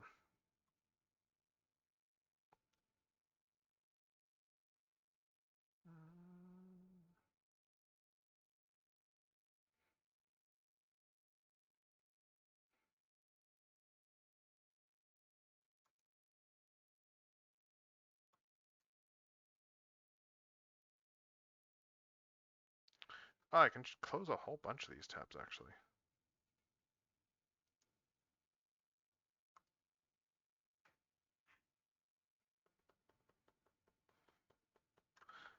Yeah, some of those I've been able to close since like July, so I can close a bunch of these.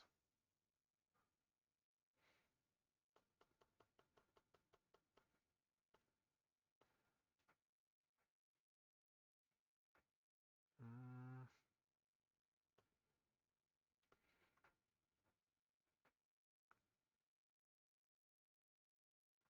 Where are those? Yeah. God, I swear, watches like the tabs that I need here are like in one of the windows that I don't have open right now. Watches are in one of the windows I did close. Let's see.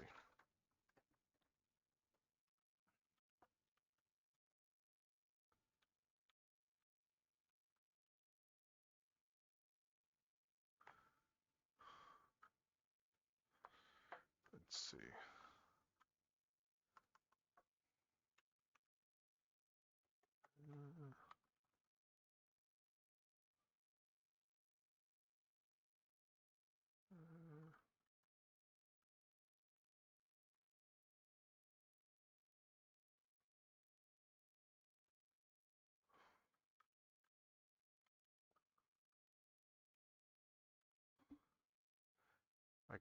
I guess of course the stuff that I'm looking for is like in a different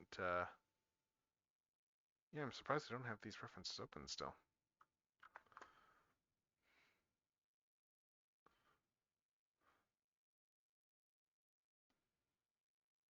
Oh, and we got ads going again. Okay.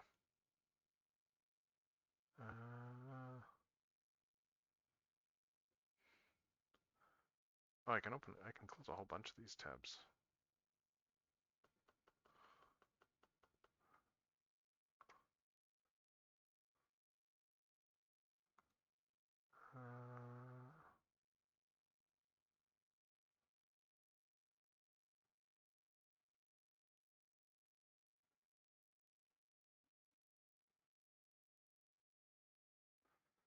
Okay, I guess I'm gonna have to just dig up these references again because I don't have them open now. Let's see.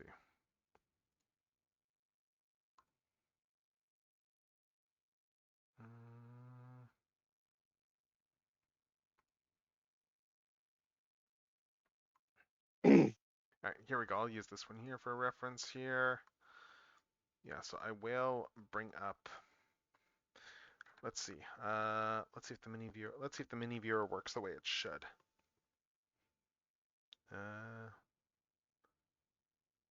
Yeah, there we go. Okay, yeah, there's the ref I'm using here. So, let's see. Let's just start building my refs here.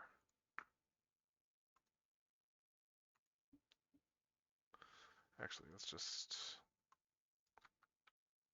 Oh.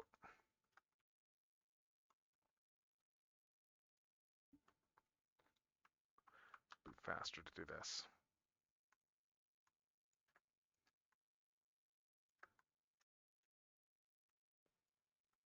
Okay.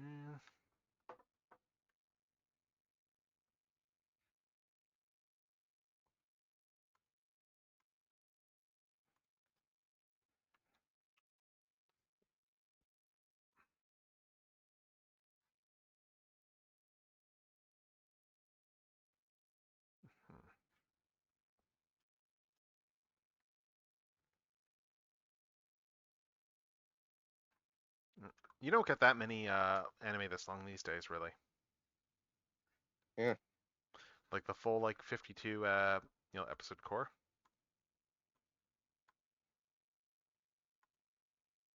It really is a rarity.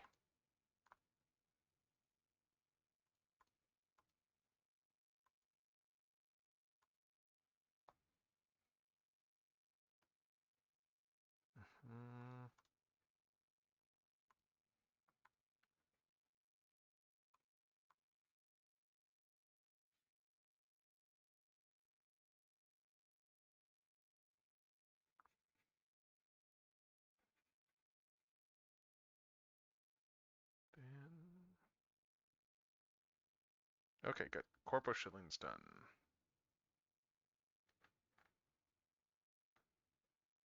Yeah.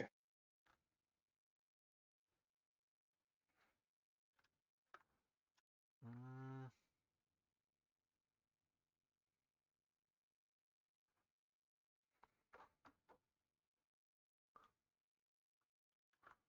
Actually, let's adjust this line over here.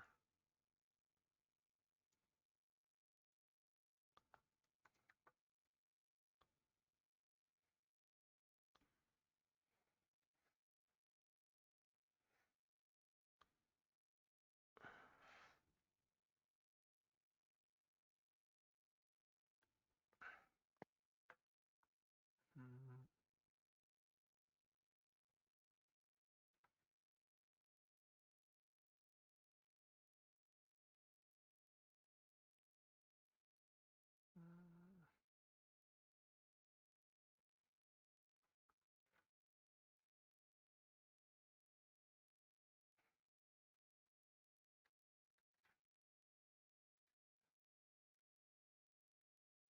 So now I got that base layer. Let's start doing all the different layers here.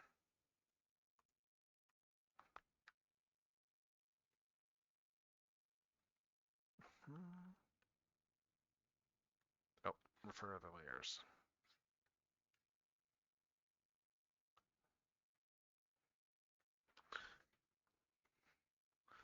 I'm at least going to start on flatting this tonight, and then I will go from there. Let's see. I may well work more on this, honestly, like on the,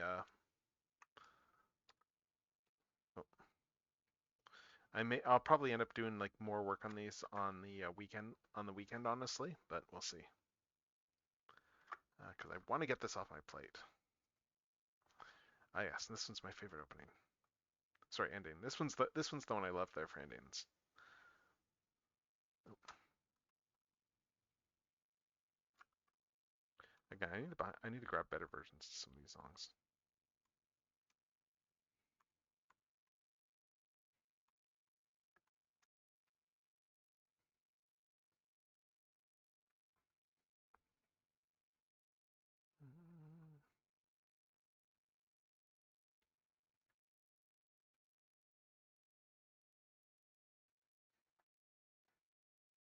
Yeah, I think the next art raffle I do when I do one is going to be like Chibi's. I'm going to explicitly do it as Chibi's.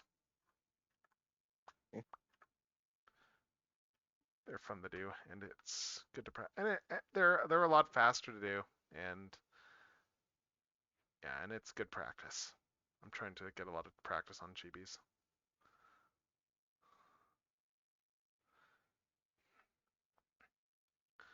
I'm getting confident enough, even with just having figured out like proportions for some of my like own OCs, like as Chibis, that like just for Midori and that whole cast there, that I think if I did do some sort of a comic project, I'd be tempted to just use like the Chibi designs that I have there.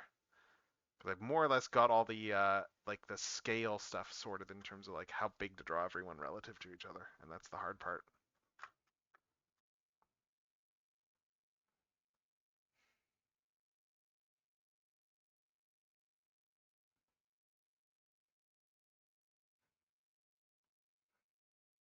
Yeah, I think I'll at the very least flat her out tonight, and then let's see.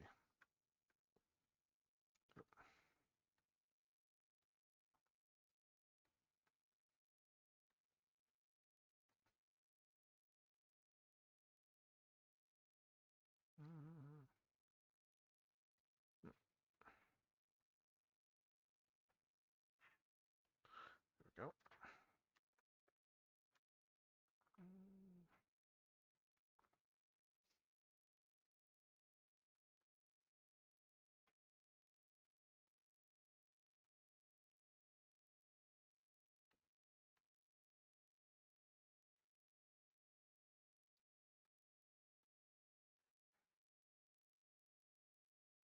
Yeah, crazy that we're almost at like new patch for Genshin already, like in a couple of weeks. Wait, seriously? Yeah. Like 2 weeks until the next patch. Huh. I've still got a bunch to do on like the well, no, I don't have that much to do on like the 6.0. I've got some of the side quests, and that'll be tomorrow's this the stream. Just doing more work on that, but I want to get the last few side quests, then maybe do some Star Rail stuff too. And then I'm debating, I kind of want to do something Thursday. I'm just not sure what I'm doing yet. So like I'm kind of just playing it by ear. Might end up just being some art. I mean, maybe I'll start up on StarCraft 2 again, because I've been wanting to do more StarCraft for quite a while. I mean, that franchise is one of my all-time favorites.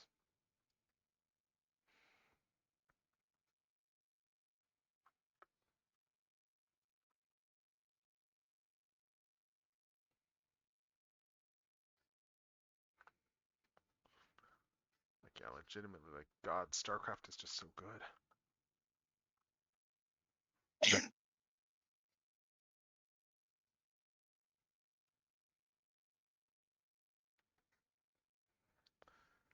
And like, it's really like one of those last. I guess it's not the last hurrah of the old Blizzard. Like the last hurrah I would say was StarCraft Remastered, but it is getting close to that point in time as a game. Even then, it still amuses me that like the main guy who did StarCraft 2, like for the main director was actually like a former like I think he was post the Westwood game bot, but like he worked on Command and Conquer and stuff before like he did StarCraft. Like he worked on like he did Command and Conquer. I think was yeah he worked on like some Lord of the Rings Battle for Middle Earth games and stuff like that. Like I think they brought him in partly just to get like that different perspective and stuff too. But like he very much wanted to make sure like that they really did not want to let the fans down with that game. Yeah. And to their credit, they did not. Like it was a good game.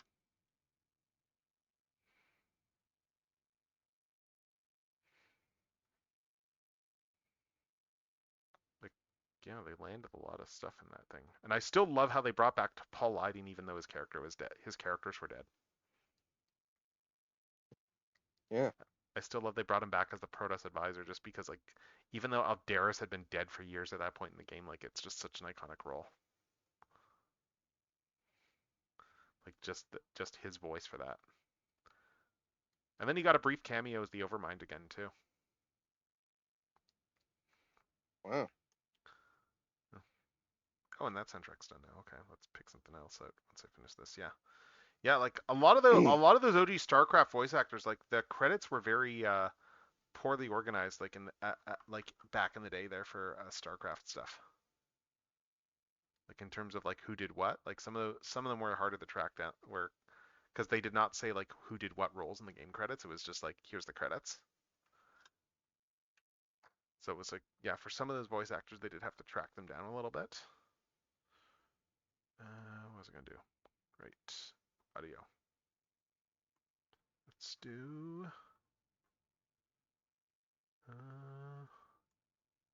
Let's do this. This will fit with a whole Weenish thing.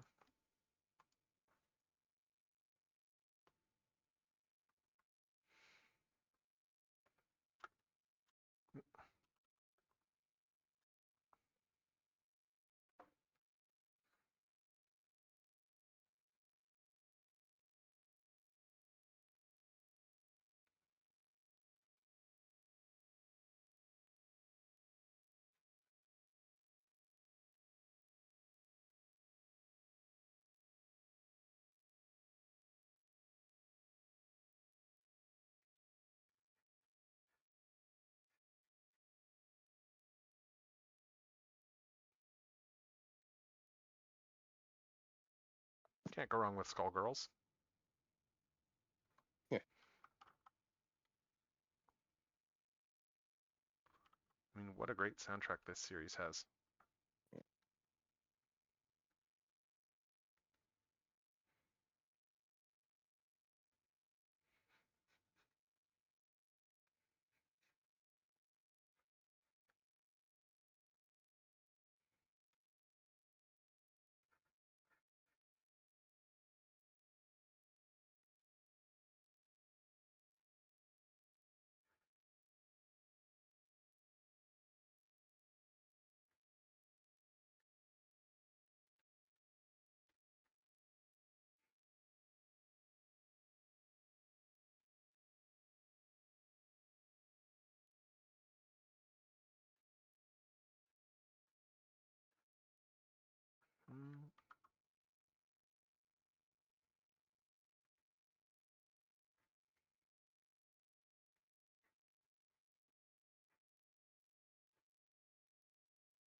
Okay. Even with the first flat pass, this is like already coming together now that I've got colors slapped on it. Like it's coming to life now.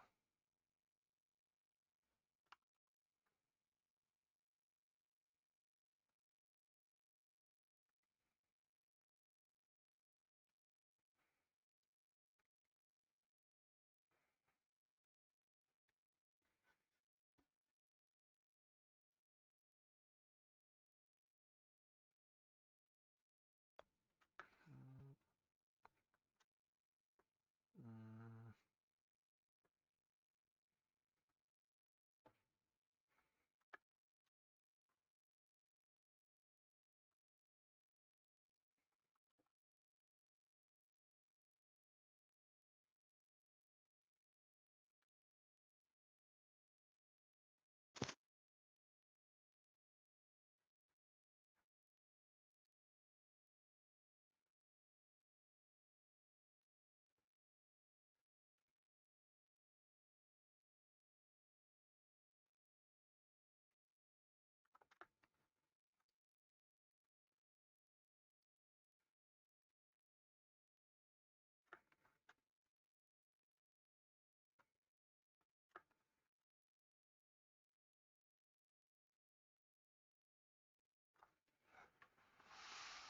Okay, let's see.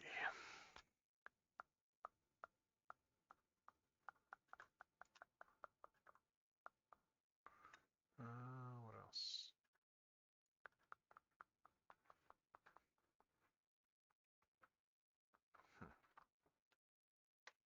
No.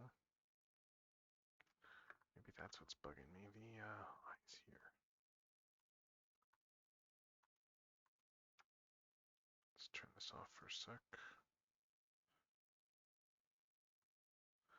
Yeah, I think I need to adjust the eye placement.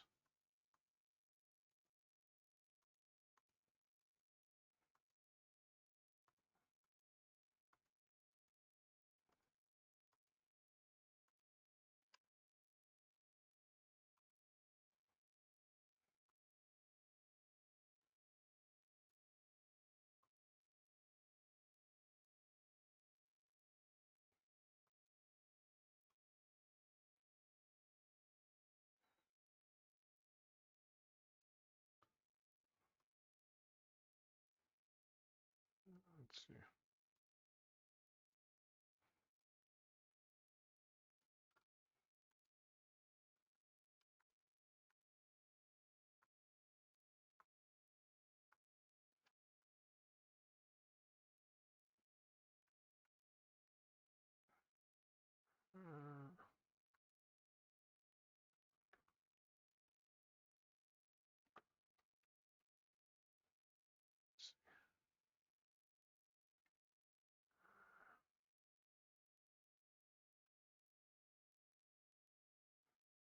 Uh, let's see. Let's see.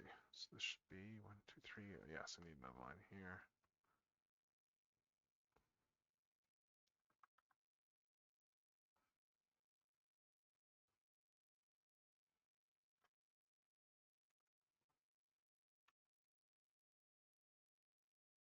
Mm,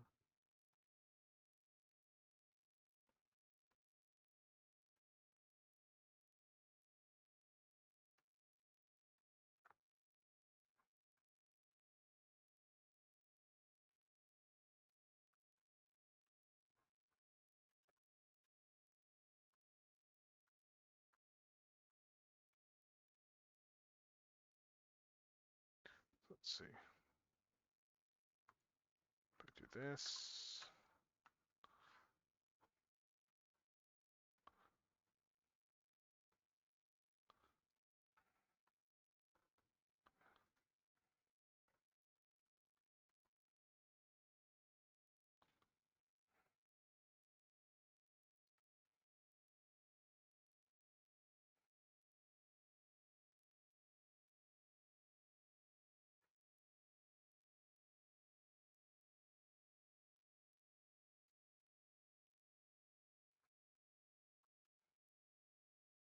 Okay, I think that fixes that. Yeah, I think that looks a lot better now.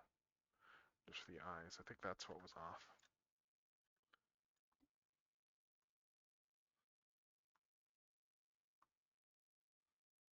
just, maybe I'll slip this one over here still a bit more. Let's see. Ah, okay, that looks all right. And put these back on.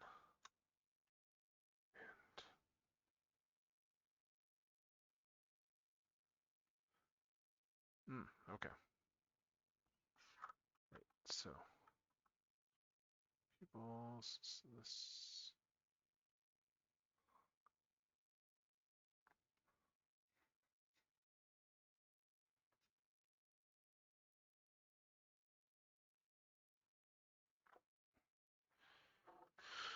All right, let's see.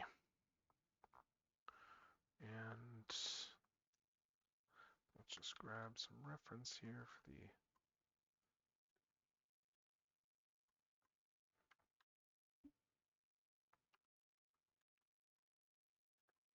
eyes.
Okay. All right, this one is just about flatted out.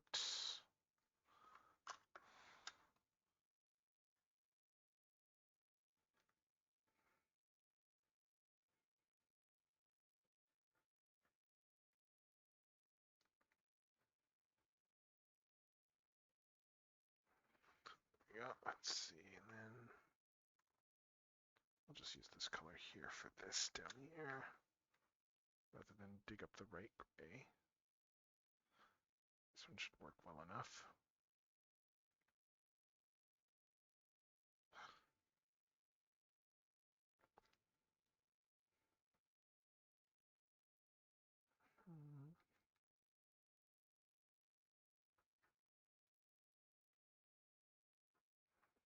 Okay. So there's the flats. That's already like real. It's coming together right away with the flats, which is nice.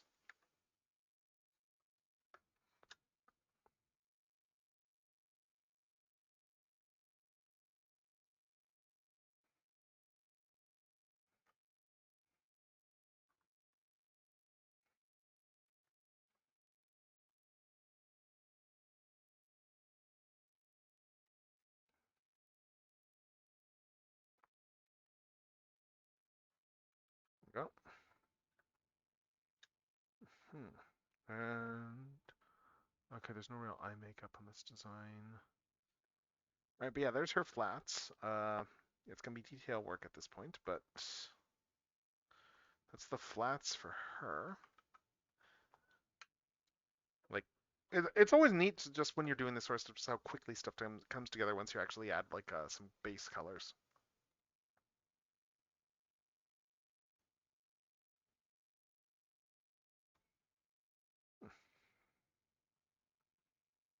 Mm,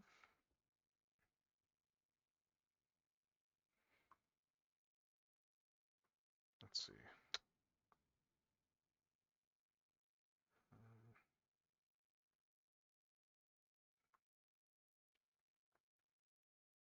Let's see.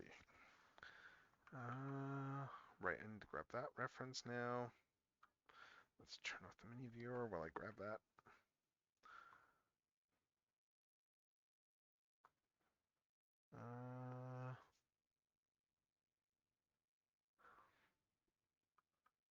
see. Profile. Um,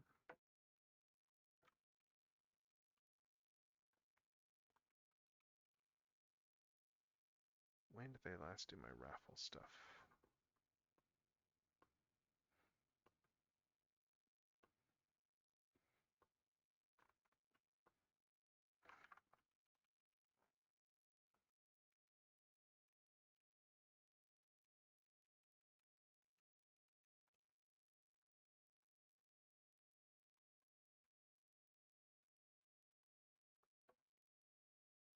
When did they last start this art raffle? Ugh.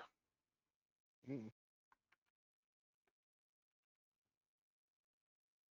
I was trying to find when I made this raffle post in the first place so I can actually go and find the references. Oh, it's probably in my saved posts. Let's see. I need to clear through some of these saved posts too. Let's see.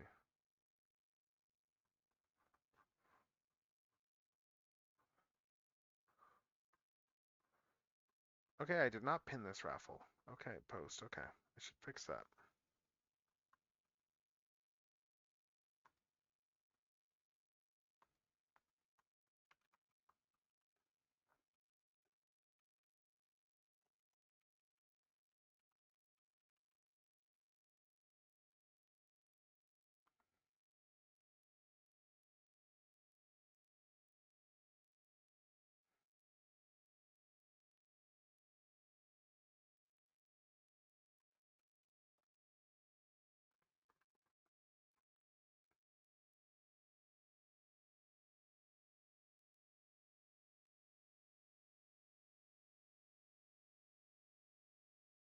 Okay.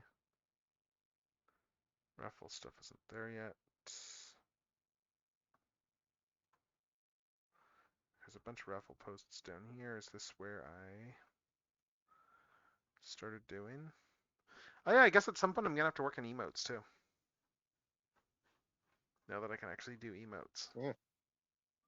Oh, here we go. Here's what I'm looking for. Let's pin this so I can actually dig it back up. But all right, here we go. Here's the reference. All right, let's see. There. Now I got my references. Let's.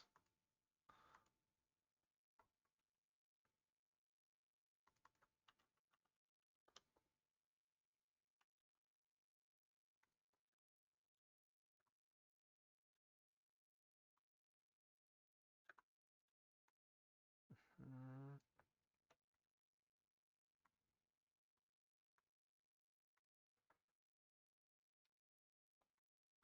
I'm gonna at the very least just try and get some stuff flatted before I keep going on this, but I might stop before I finish flatting this one. We'll see. But let's see. Let's go with this for the base color.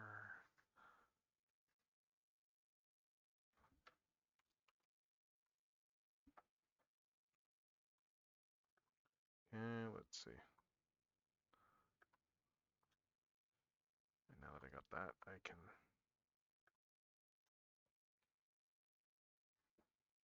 start doing all these different things. Let's see.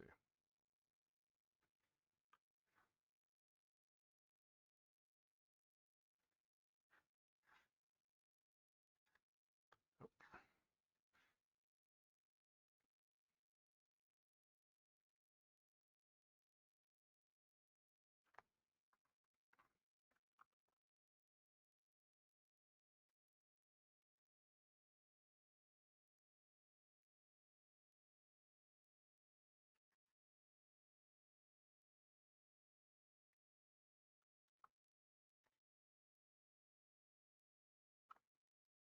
Mm.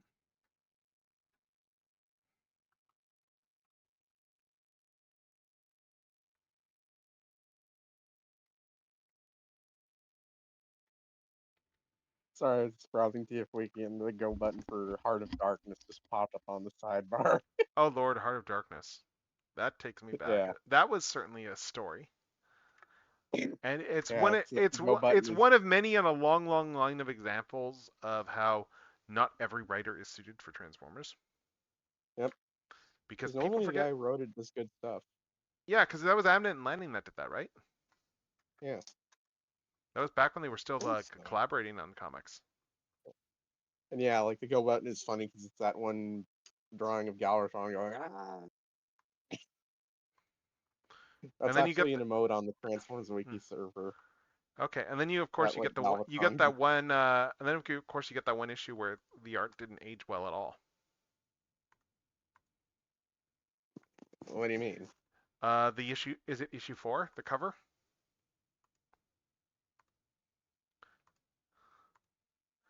Yeah, the issue 4 cover where it was like, let's do the sexy Leia, Oh God. the sexy Leia pose with RC. Oh God. Surprise incest. Literally the exact same way as Star Wars, thinking about it. Yeah, because it was a retcon that Galvatron was RC's sister. Well, also it was a retcon that Leia and Luke were related. That was an Aspol Yeah, retcon. yeah, because like originally that there is another was referring to some unknown character, you know? Yes, yes. Yeah, that was like full on a, well, I guess we need to answer this for the audience. Yep.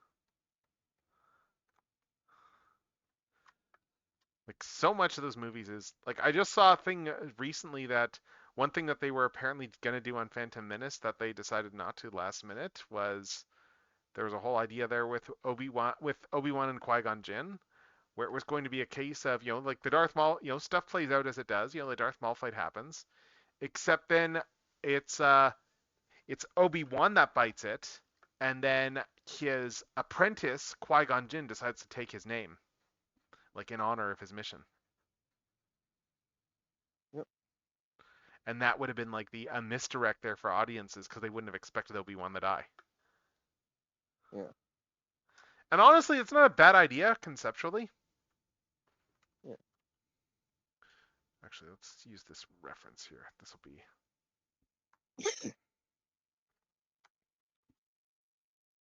Yeah, like as an actual concept, it's actually an interesting concept. And then I think the idea with that too is that it would also flow with the whole like the answering to Ben Kenobi type thing there. Yeah. Where it's like, well, that's not a name I've heard for a long time because it's like, well, that's not really his name. Yeah. But and then of course you get the stuff there where there's the classic stuff you get with Star Wars sometimes and stuff like that where you get the whole thing of like people going, oh hey, this trying to out clever Lucas in terms of like this was meant all along, like the whole Darth Vader was foreshadowed because Dark Father, which is like, well, no, that it wasn't.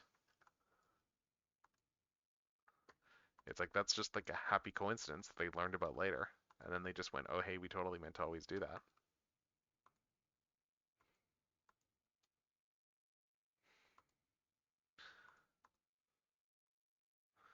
It's like I didn't realize. I saw like an interview interview snippet with James Gunn where like he got asked about like like with regards to stuff like with Superman like relating to his own his own journey there, like all the stuff he's been through with and he was like, well, no, but it's not about that, like the internet stuff there. But it's one of those things that's like, I don't necessarily take it might be that he's being forthright because that's probably stuff that's on his mind because of how much of an impact that had on him, but it wouldn't surprise me if he also is smart to know when not to cite your sources. Yeah. I mean, it's pretty obvious the super shit monkeys at a typewriter thing was like a jab at like the alt-rightoid chuds who, dogpiled on James Gunn. Oh yeah. I mean, even if he claims that that's that's not what was intended, it's like I don't really believe that, James. It was still a really fun scene and really helped sell the modern Silver Age. The sort of it's kind of like Batman the Brave and the Bold. It's a Silver Age, just a bit more self-aware, a lot more. Oh, yeah. I mean, he's a big fan of 80s DC, and it shows. Yeah, I guess it's more Bronze Age then, but like Well, I mean, he loves the Silver having Age amongst stuff. But I mean, like 80s DC though yeah, is like for Gunn personally. That's like yeah. that's the stuff he grew. That's the stuff he grew up with reading, and the I stuff he mean, was always let's a be big fan of. real. 80s DC was kind of the best era for DC when you think about it. It was one of the best eras for DC because like It is a they had a great nice era. balance of like the 80s like before the dark age of comics set in the 90s. The 80s was I kind of wish that like I was around the 80s to see like because that was like kind of a second golden age for comics, the Bronze Age of comics. Like yeah, there were still some bad comics here and there, but most of the stuff that's remembered today is like pretty good stuff Mm-hmm. and stuff that's kind of become iconic. Yeah, I And, mean, like, you got like yeah. start of Marv Wolfman, George Perez, their careers started back then. Mm-hmm. A lot of other great art, like a lot of great comic artists and writers got their start in the Bronze Age, Oh yeah, yeah, yeah. And then and you you still get had guys from the Silver Age yeah. around. Oh yeah, and then just even like Crisis that happens, there was like the big table resetting there too, for just opportunities Yeah, to do new things. I could have sworn Frank Quitely was older, but he was born in 1968. I thought he was drawing in the Silver Age. Frank Quitely, I I didn't thought think he Frank, was a Silver Age era artist.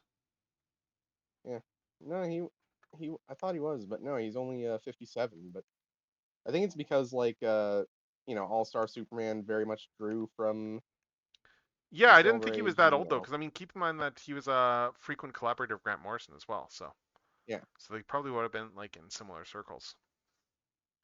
How like old's I know I Gail said I'm now? not into Gail Like, Simone. yeah, I think she's she's been out of the while. yeah, she's 51 now. Okay, okay, okay.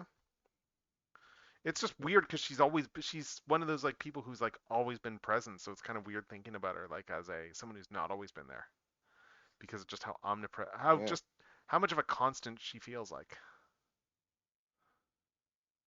Oh yeah, and I know I say I don't read Cape comics that much, but I did read All Star Superman, and it's Well, All Star probably my Superman is second favorite. amazing. Yeah, like even if you're not super into Cape comics like me, please read All Star Superman. It is amazing. Hmm. It Pretty sure is. that was like It's some of the Grant comic that Morrison's best work. officially. I think that was the comic that officially made Superman one of my favorite superheroes, like just in general. Yeah. It's. I mean, it's generally cited as one of the best Superman comics of all time, Yeah,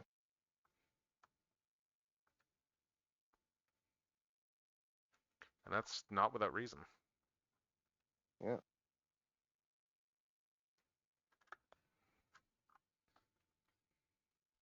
I think Grant Morrison is actually a member of the Order of the British Empire Oh, since okay. 2012. Yeah, I mean, I'm not surprised. That's one of those things that they do induct people into for contributions to the arts and stuff. yeah. It's like there's a lot of authors like that have like say like things like Order of Canada up here. Yeah. That's probably the equivalent, I guess. So Yeah. Order of British Empire though, I mean that's like I think is that a degree down from like being knighted or I don't know what all the Yeah. I don't know what all the levels are for like the UK. Well, apparently, Grant Morrison also doesn't still being referred to with he/him pronouns, so they're they he. They Yeah, prefer yeah, yeah, yeah, yeah. they Grant them, is but they they them now. Yes. Yeah, I did know that. yeah, yeah, and oh yeah, they're also a chaos magic practitioner, which I feel like they picked that up from Alan Moore probably. Probably. And then you got like their God, it's funny just when you look at how things have aged there, like in terms of how there's the classic bit in like there's a old Gail Simone Simpsons comic from like when she wrote the Simpsons stuff back in the day, Yeah, where you have like the Simpsons going to the UK and going to Scotland and witnessing a Grant Morrison Mark Miller fight. yeah, I was like that aged like fine wine yeah. because a lot of people do not like Miller. A lot of people do not like. I'm trying to remember which writer it is that made a quip about with regards to like if they hit Miller with a car. Something Wow. about like how Mark they'd keep Miller or yeah, Frank something Miller? about how they'd keep driving. Frank Miller or Mark Miller? Mark Miller. No, no, no, Oh no. yeah, Like, no, people like hold Frank Miller in much higher regard than Mark Miller, like within the industry, I think. yeah, Like yeah, Frank Miller's like a legend, and it's like, it's like, yeah, he's also not not doesn't have a reputation of like just from a yeah, personal standpoint. Like people actually people like Frank Miller, like in comics. yeah, yeah. He mellowed up. He realized he screwed up big with Holy Terror too. To his credit, I mean, he was he not was in a good also, headspace I'm to pretty do it. sure he was on a lot of stuff at that point too. Yeah, Like you look at I do love pictures of how him Alan from Moore. that era, and he looks pretty strung out. Yeah, yeah, I think I've seen pictures. He looked like a walking corpse at the time. Yeah, I was like, is he I guess he looks okay? better now that he's like. I'm guessing he looks better now. I think so. Yeah, I think he's just gotten a lot better in terms of this. Like for his, like he kicked some stuff and everything too. Being on all sorts of drugs explains a lot about why his writing suddenly got so I still remember not actually, great. like when we had Jim Shooter at a local, at local convention. Like I got to, did I get his stuff? I'm trying to remember if I got stuff signed by him. I went to his panel anyway.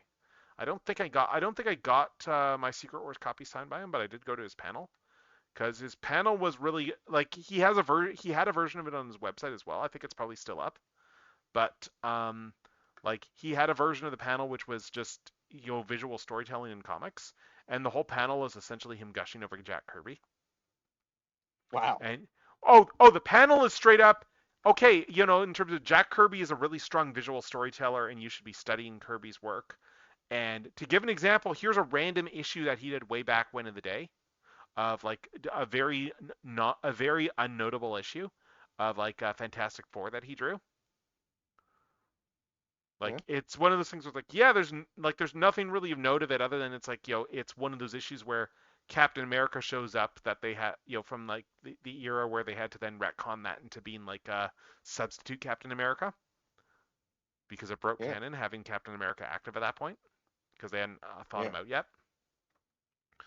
But it's just him walking through the entire issue there and just looking at all of Kirby's choices in the actual narrative storytelling, and he would give that to Yeah. artists there to study. Like he would be like, yeah, like read this. Like he would give them that just as a thing to study for, just to improve their like you know storytelling skills and stuff.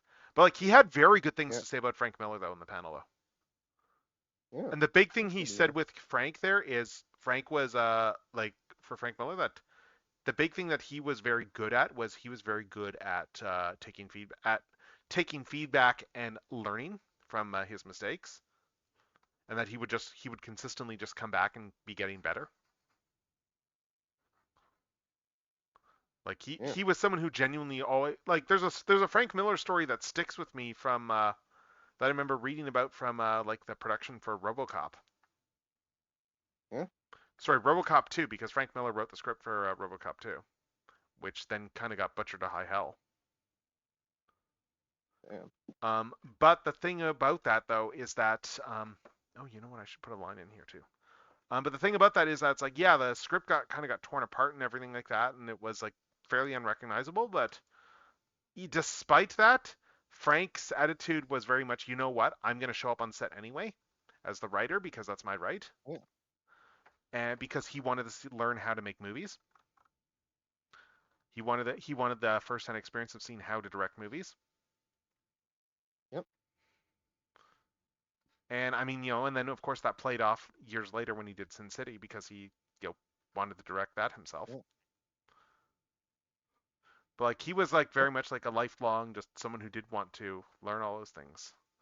So, but Yeah. let's see. So some respect to Frank Miller there, I suppose, Yeah. is warranted. So, yeah, and right, let's do this. Okay.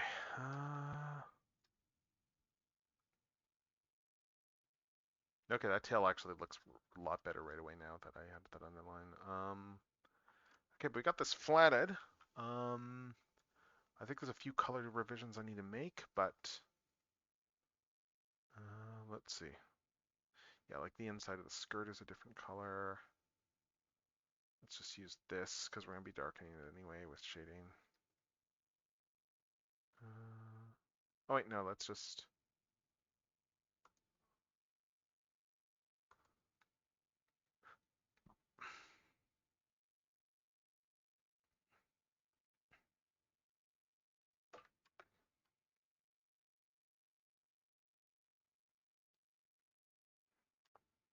Hmm. Yeah, it's crazy just how much this is coming to life now that I'm putting a little bit of color on everything. Yeah. Let's just do these face scales, and then I will.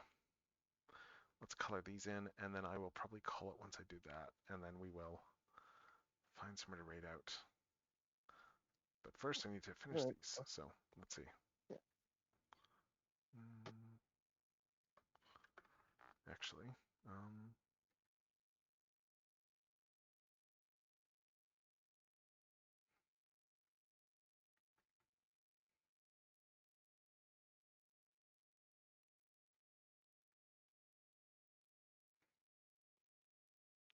I should. Yeah, I need to adjust some of these face scales here. Right, because I moved the eyes, so I need to. This one is way out of place. That should be Yeah. more like over here. We'll move this one over here. Move this one over here.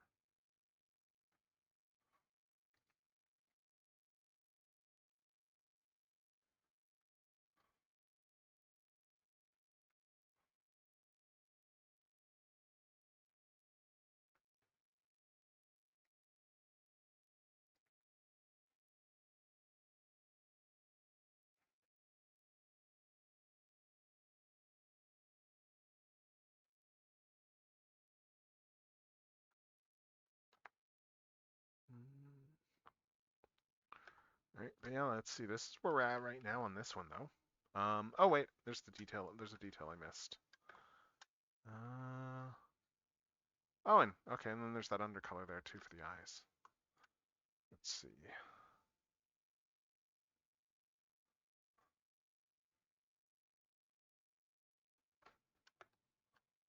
Color these in yellow. Yeah, so I got a shading pass to do. That'll probably be like another like half an hour or so just of shading when I get to that. But in the meantime, though, let's see. We got these basic things flatted out. Let's just turn off these layers. So this is where we're at right now with this piece. Yeah. So it's coming along pretty well. I've got the basic flats done. I just need to do colors now. Sorry, not color shading. But yeah, it's already coming together though. Like once I start adding shading, it's really going to start gelling. Yeah, actually, I want to just. I don't like the angle of this. This should be more like this. There. Oh, that's better.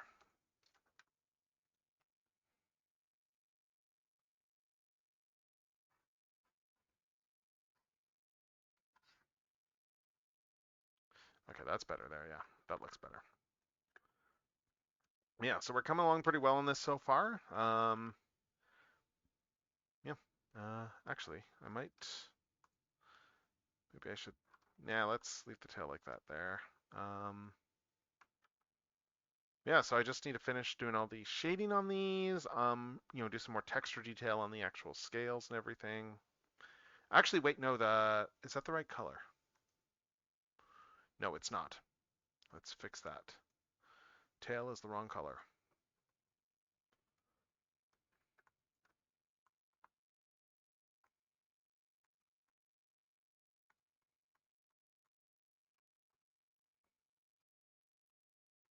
There we go. Okay, that's looking better there. But yeah, once I start shading everything in, stuff is gonna really start keep. Oh wait, does the hair go down back there, or I'm just looking at more details and going,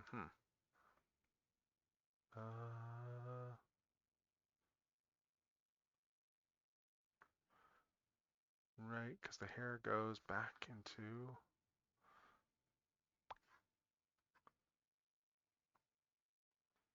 Let's just this line. Yeah, I should do this. Actually, let's do it like this here.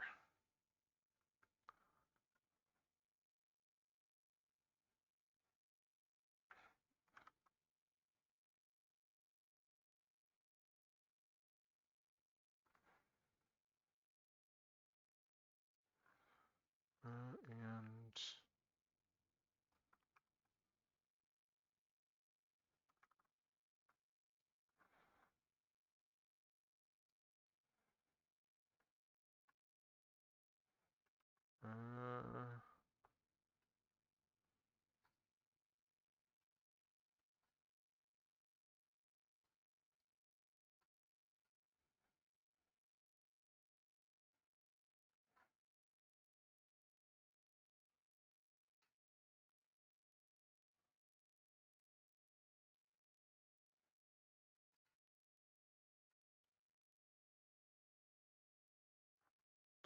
okay, I might play with this line a bit too.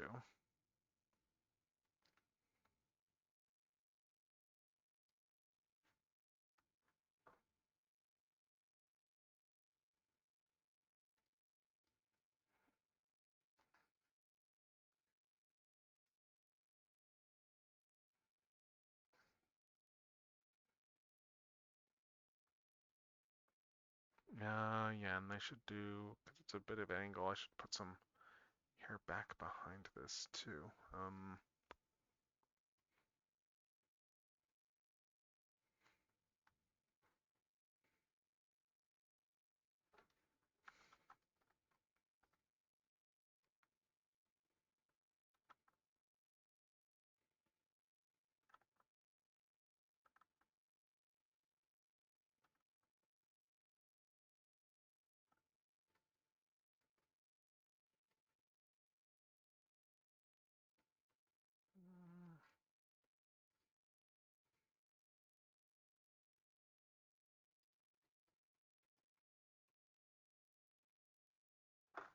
Okay.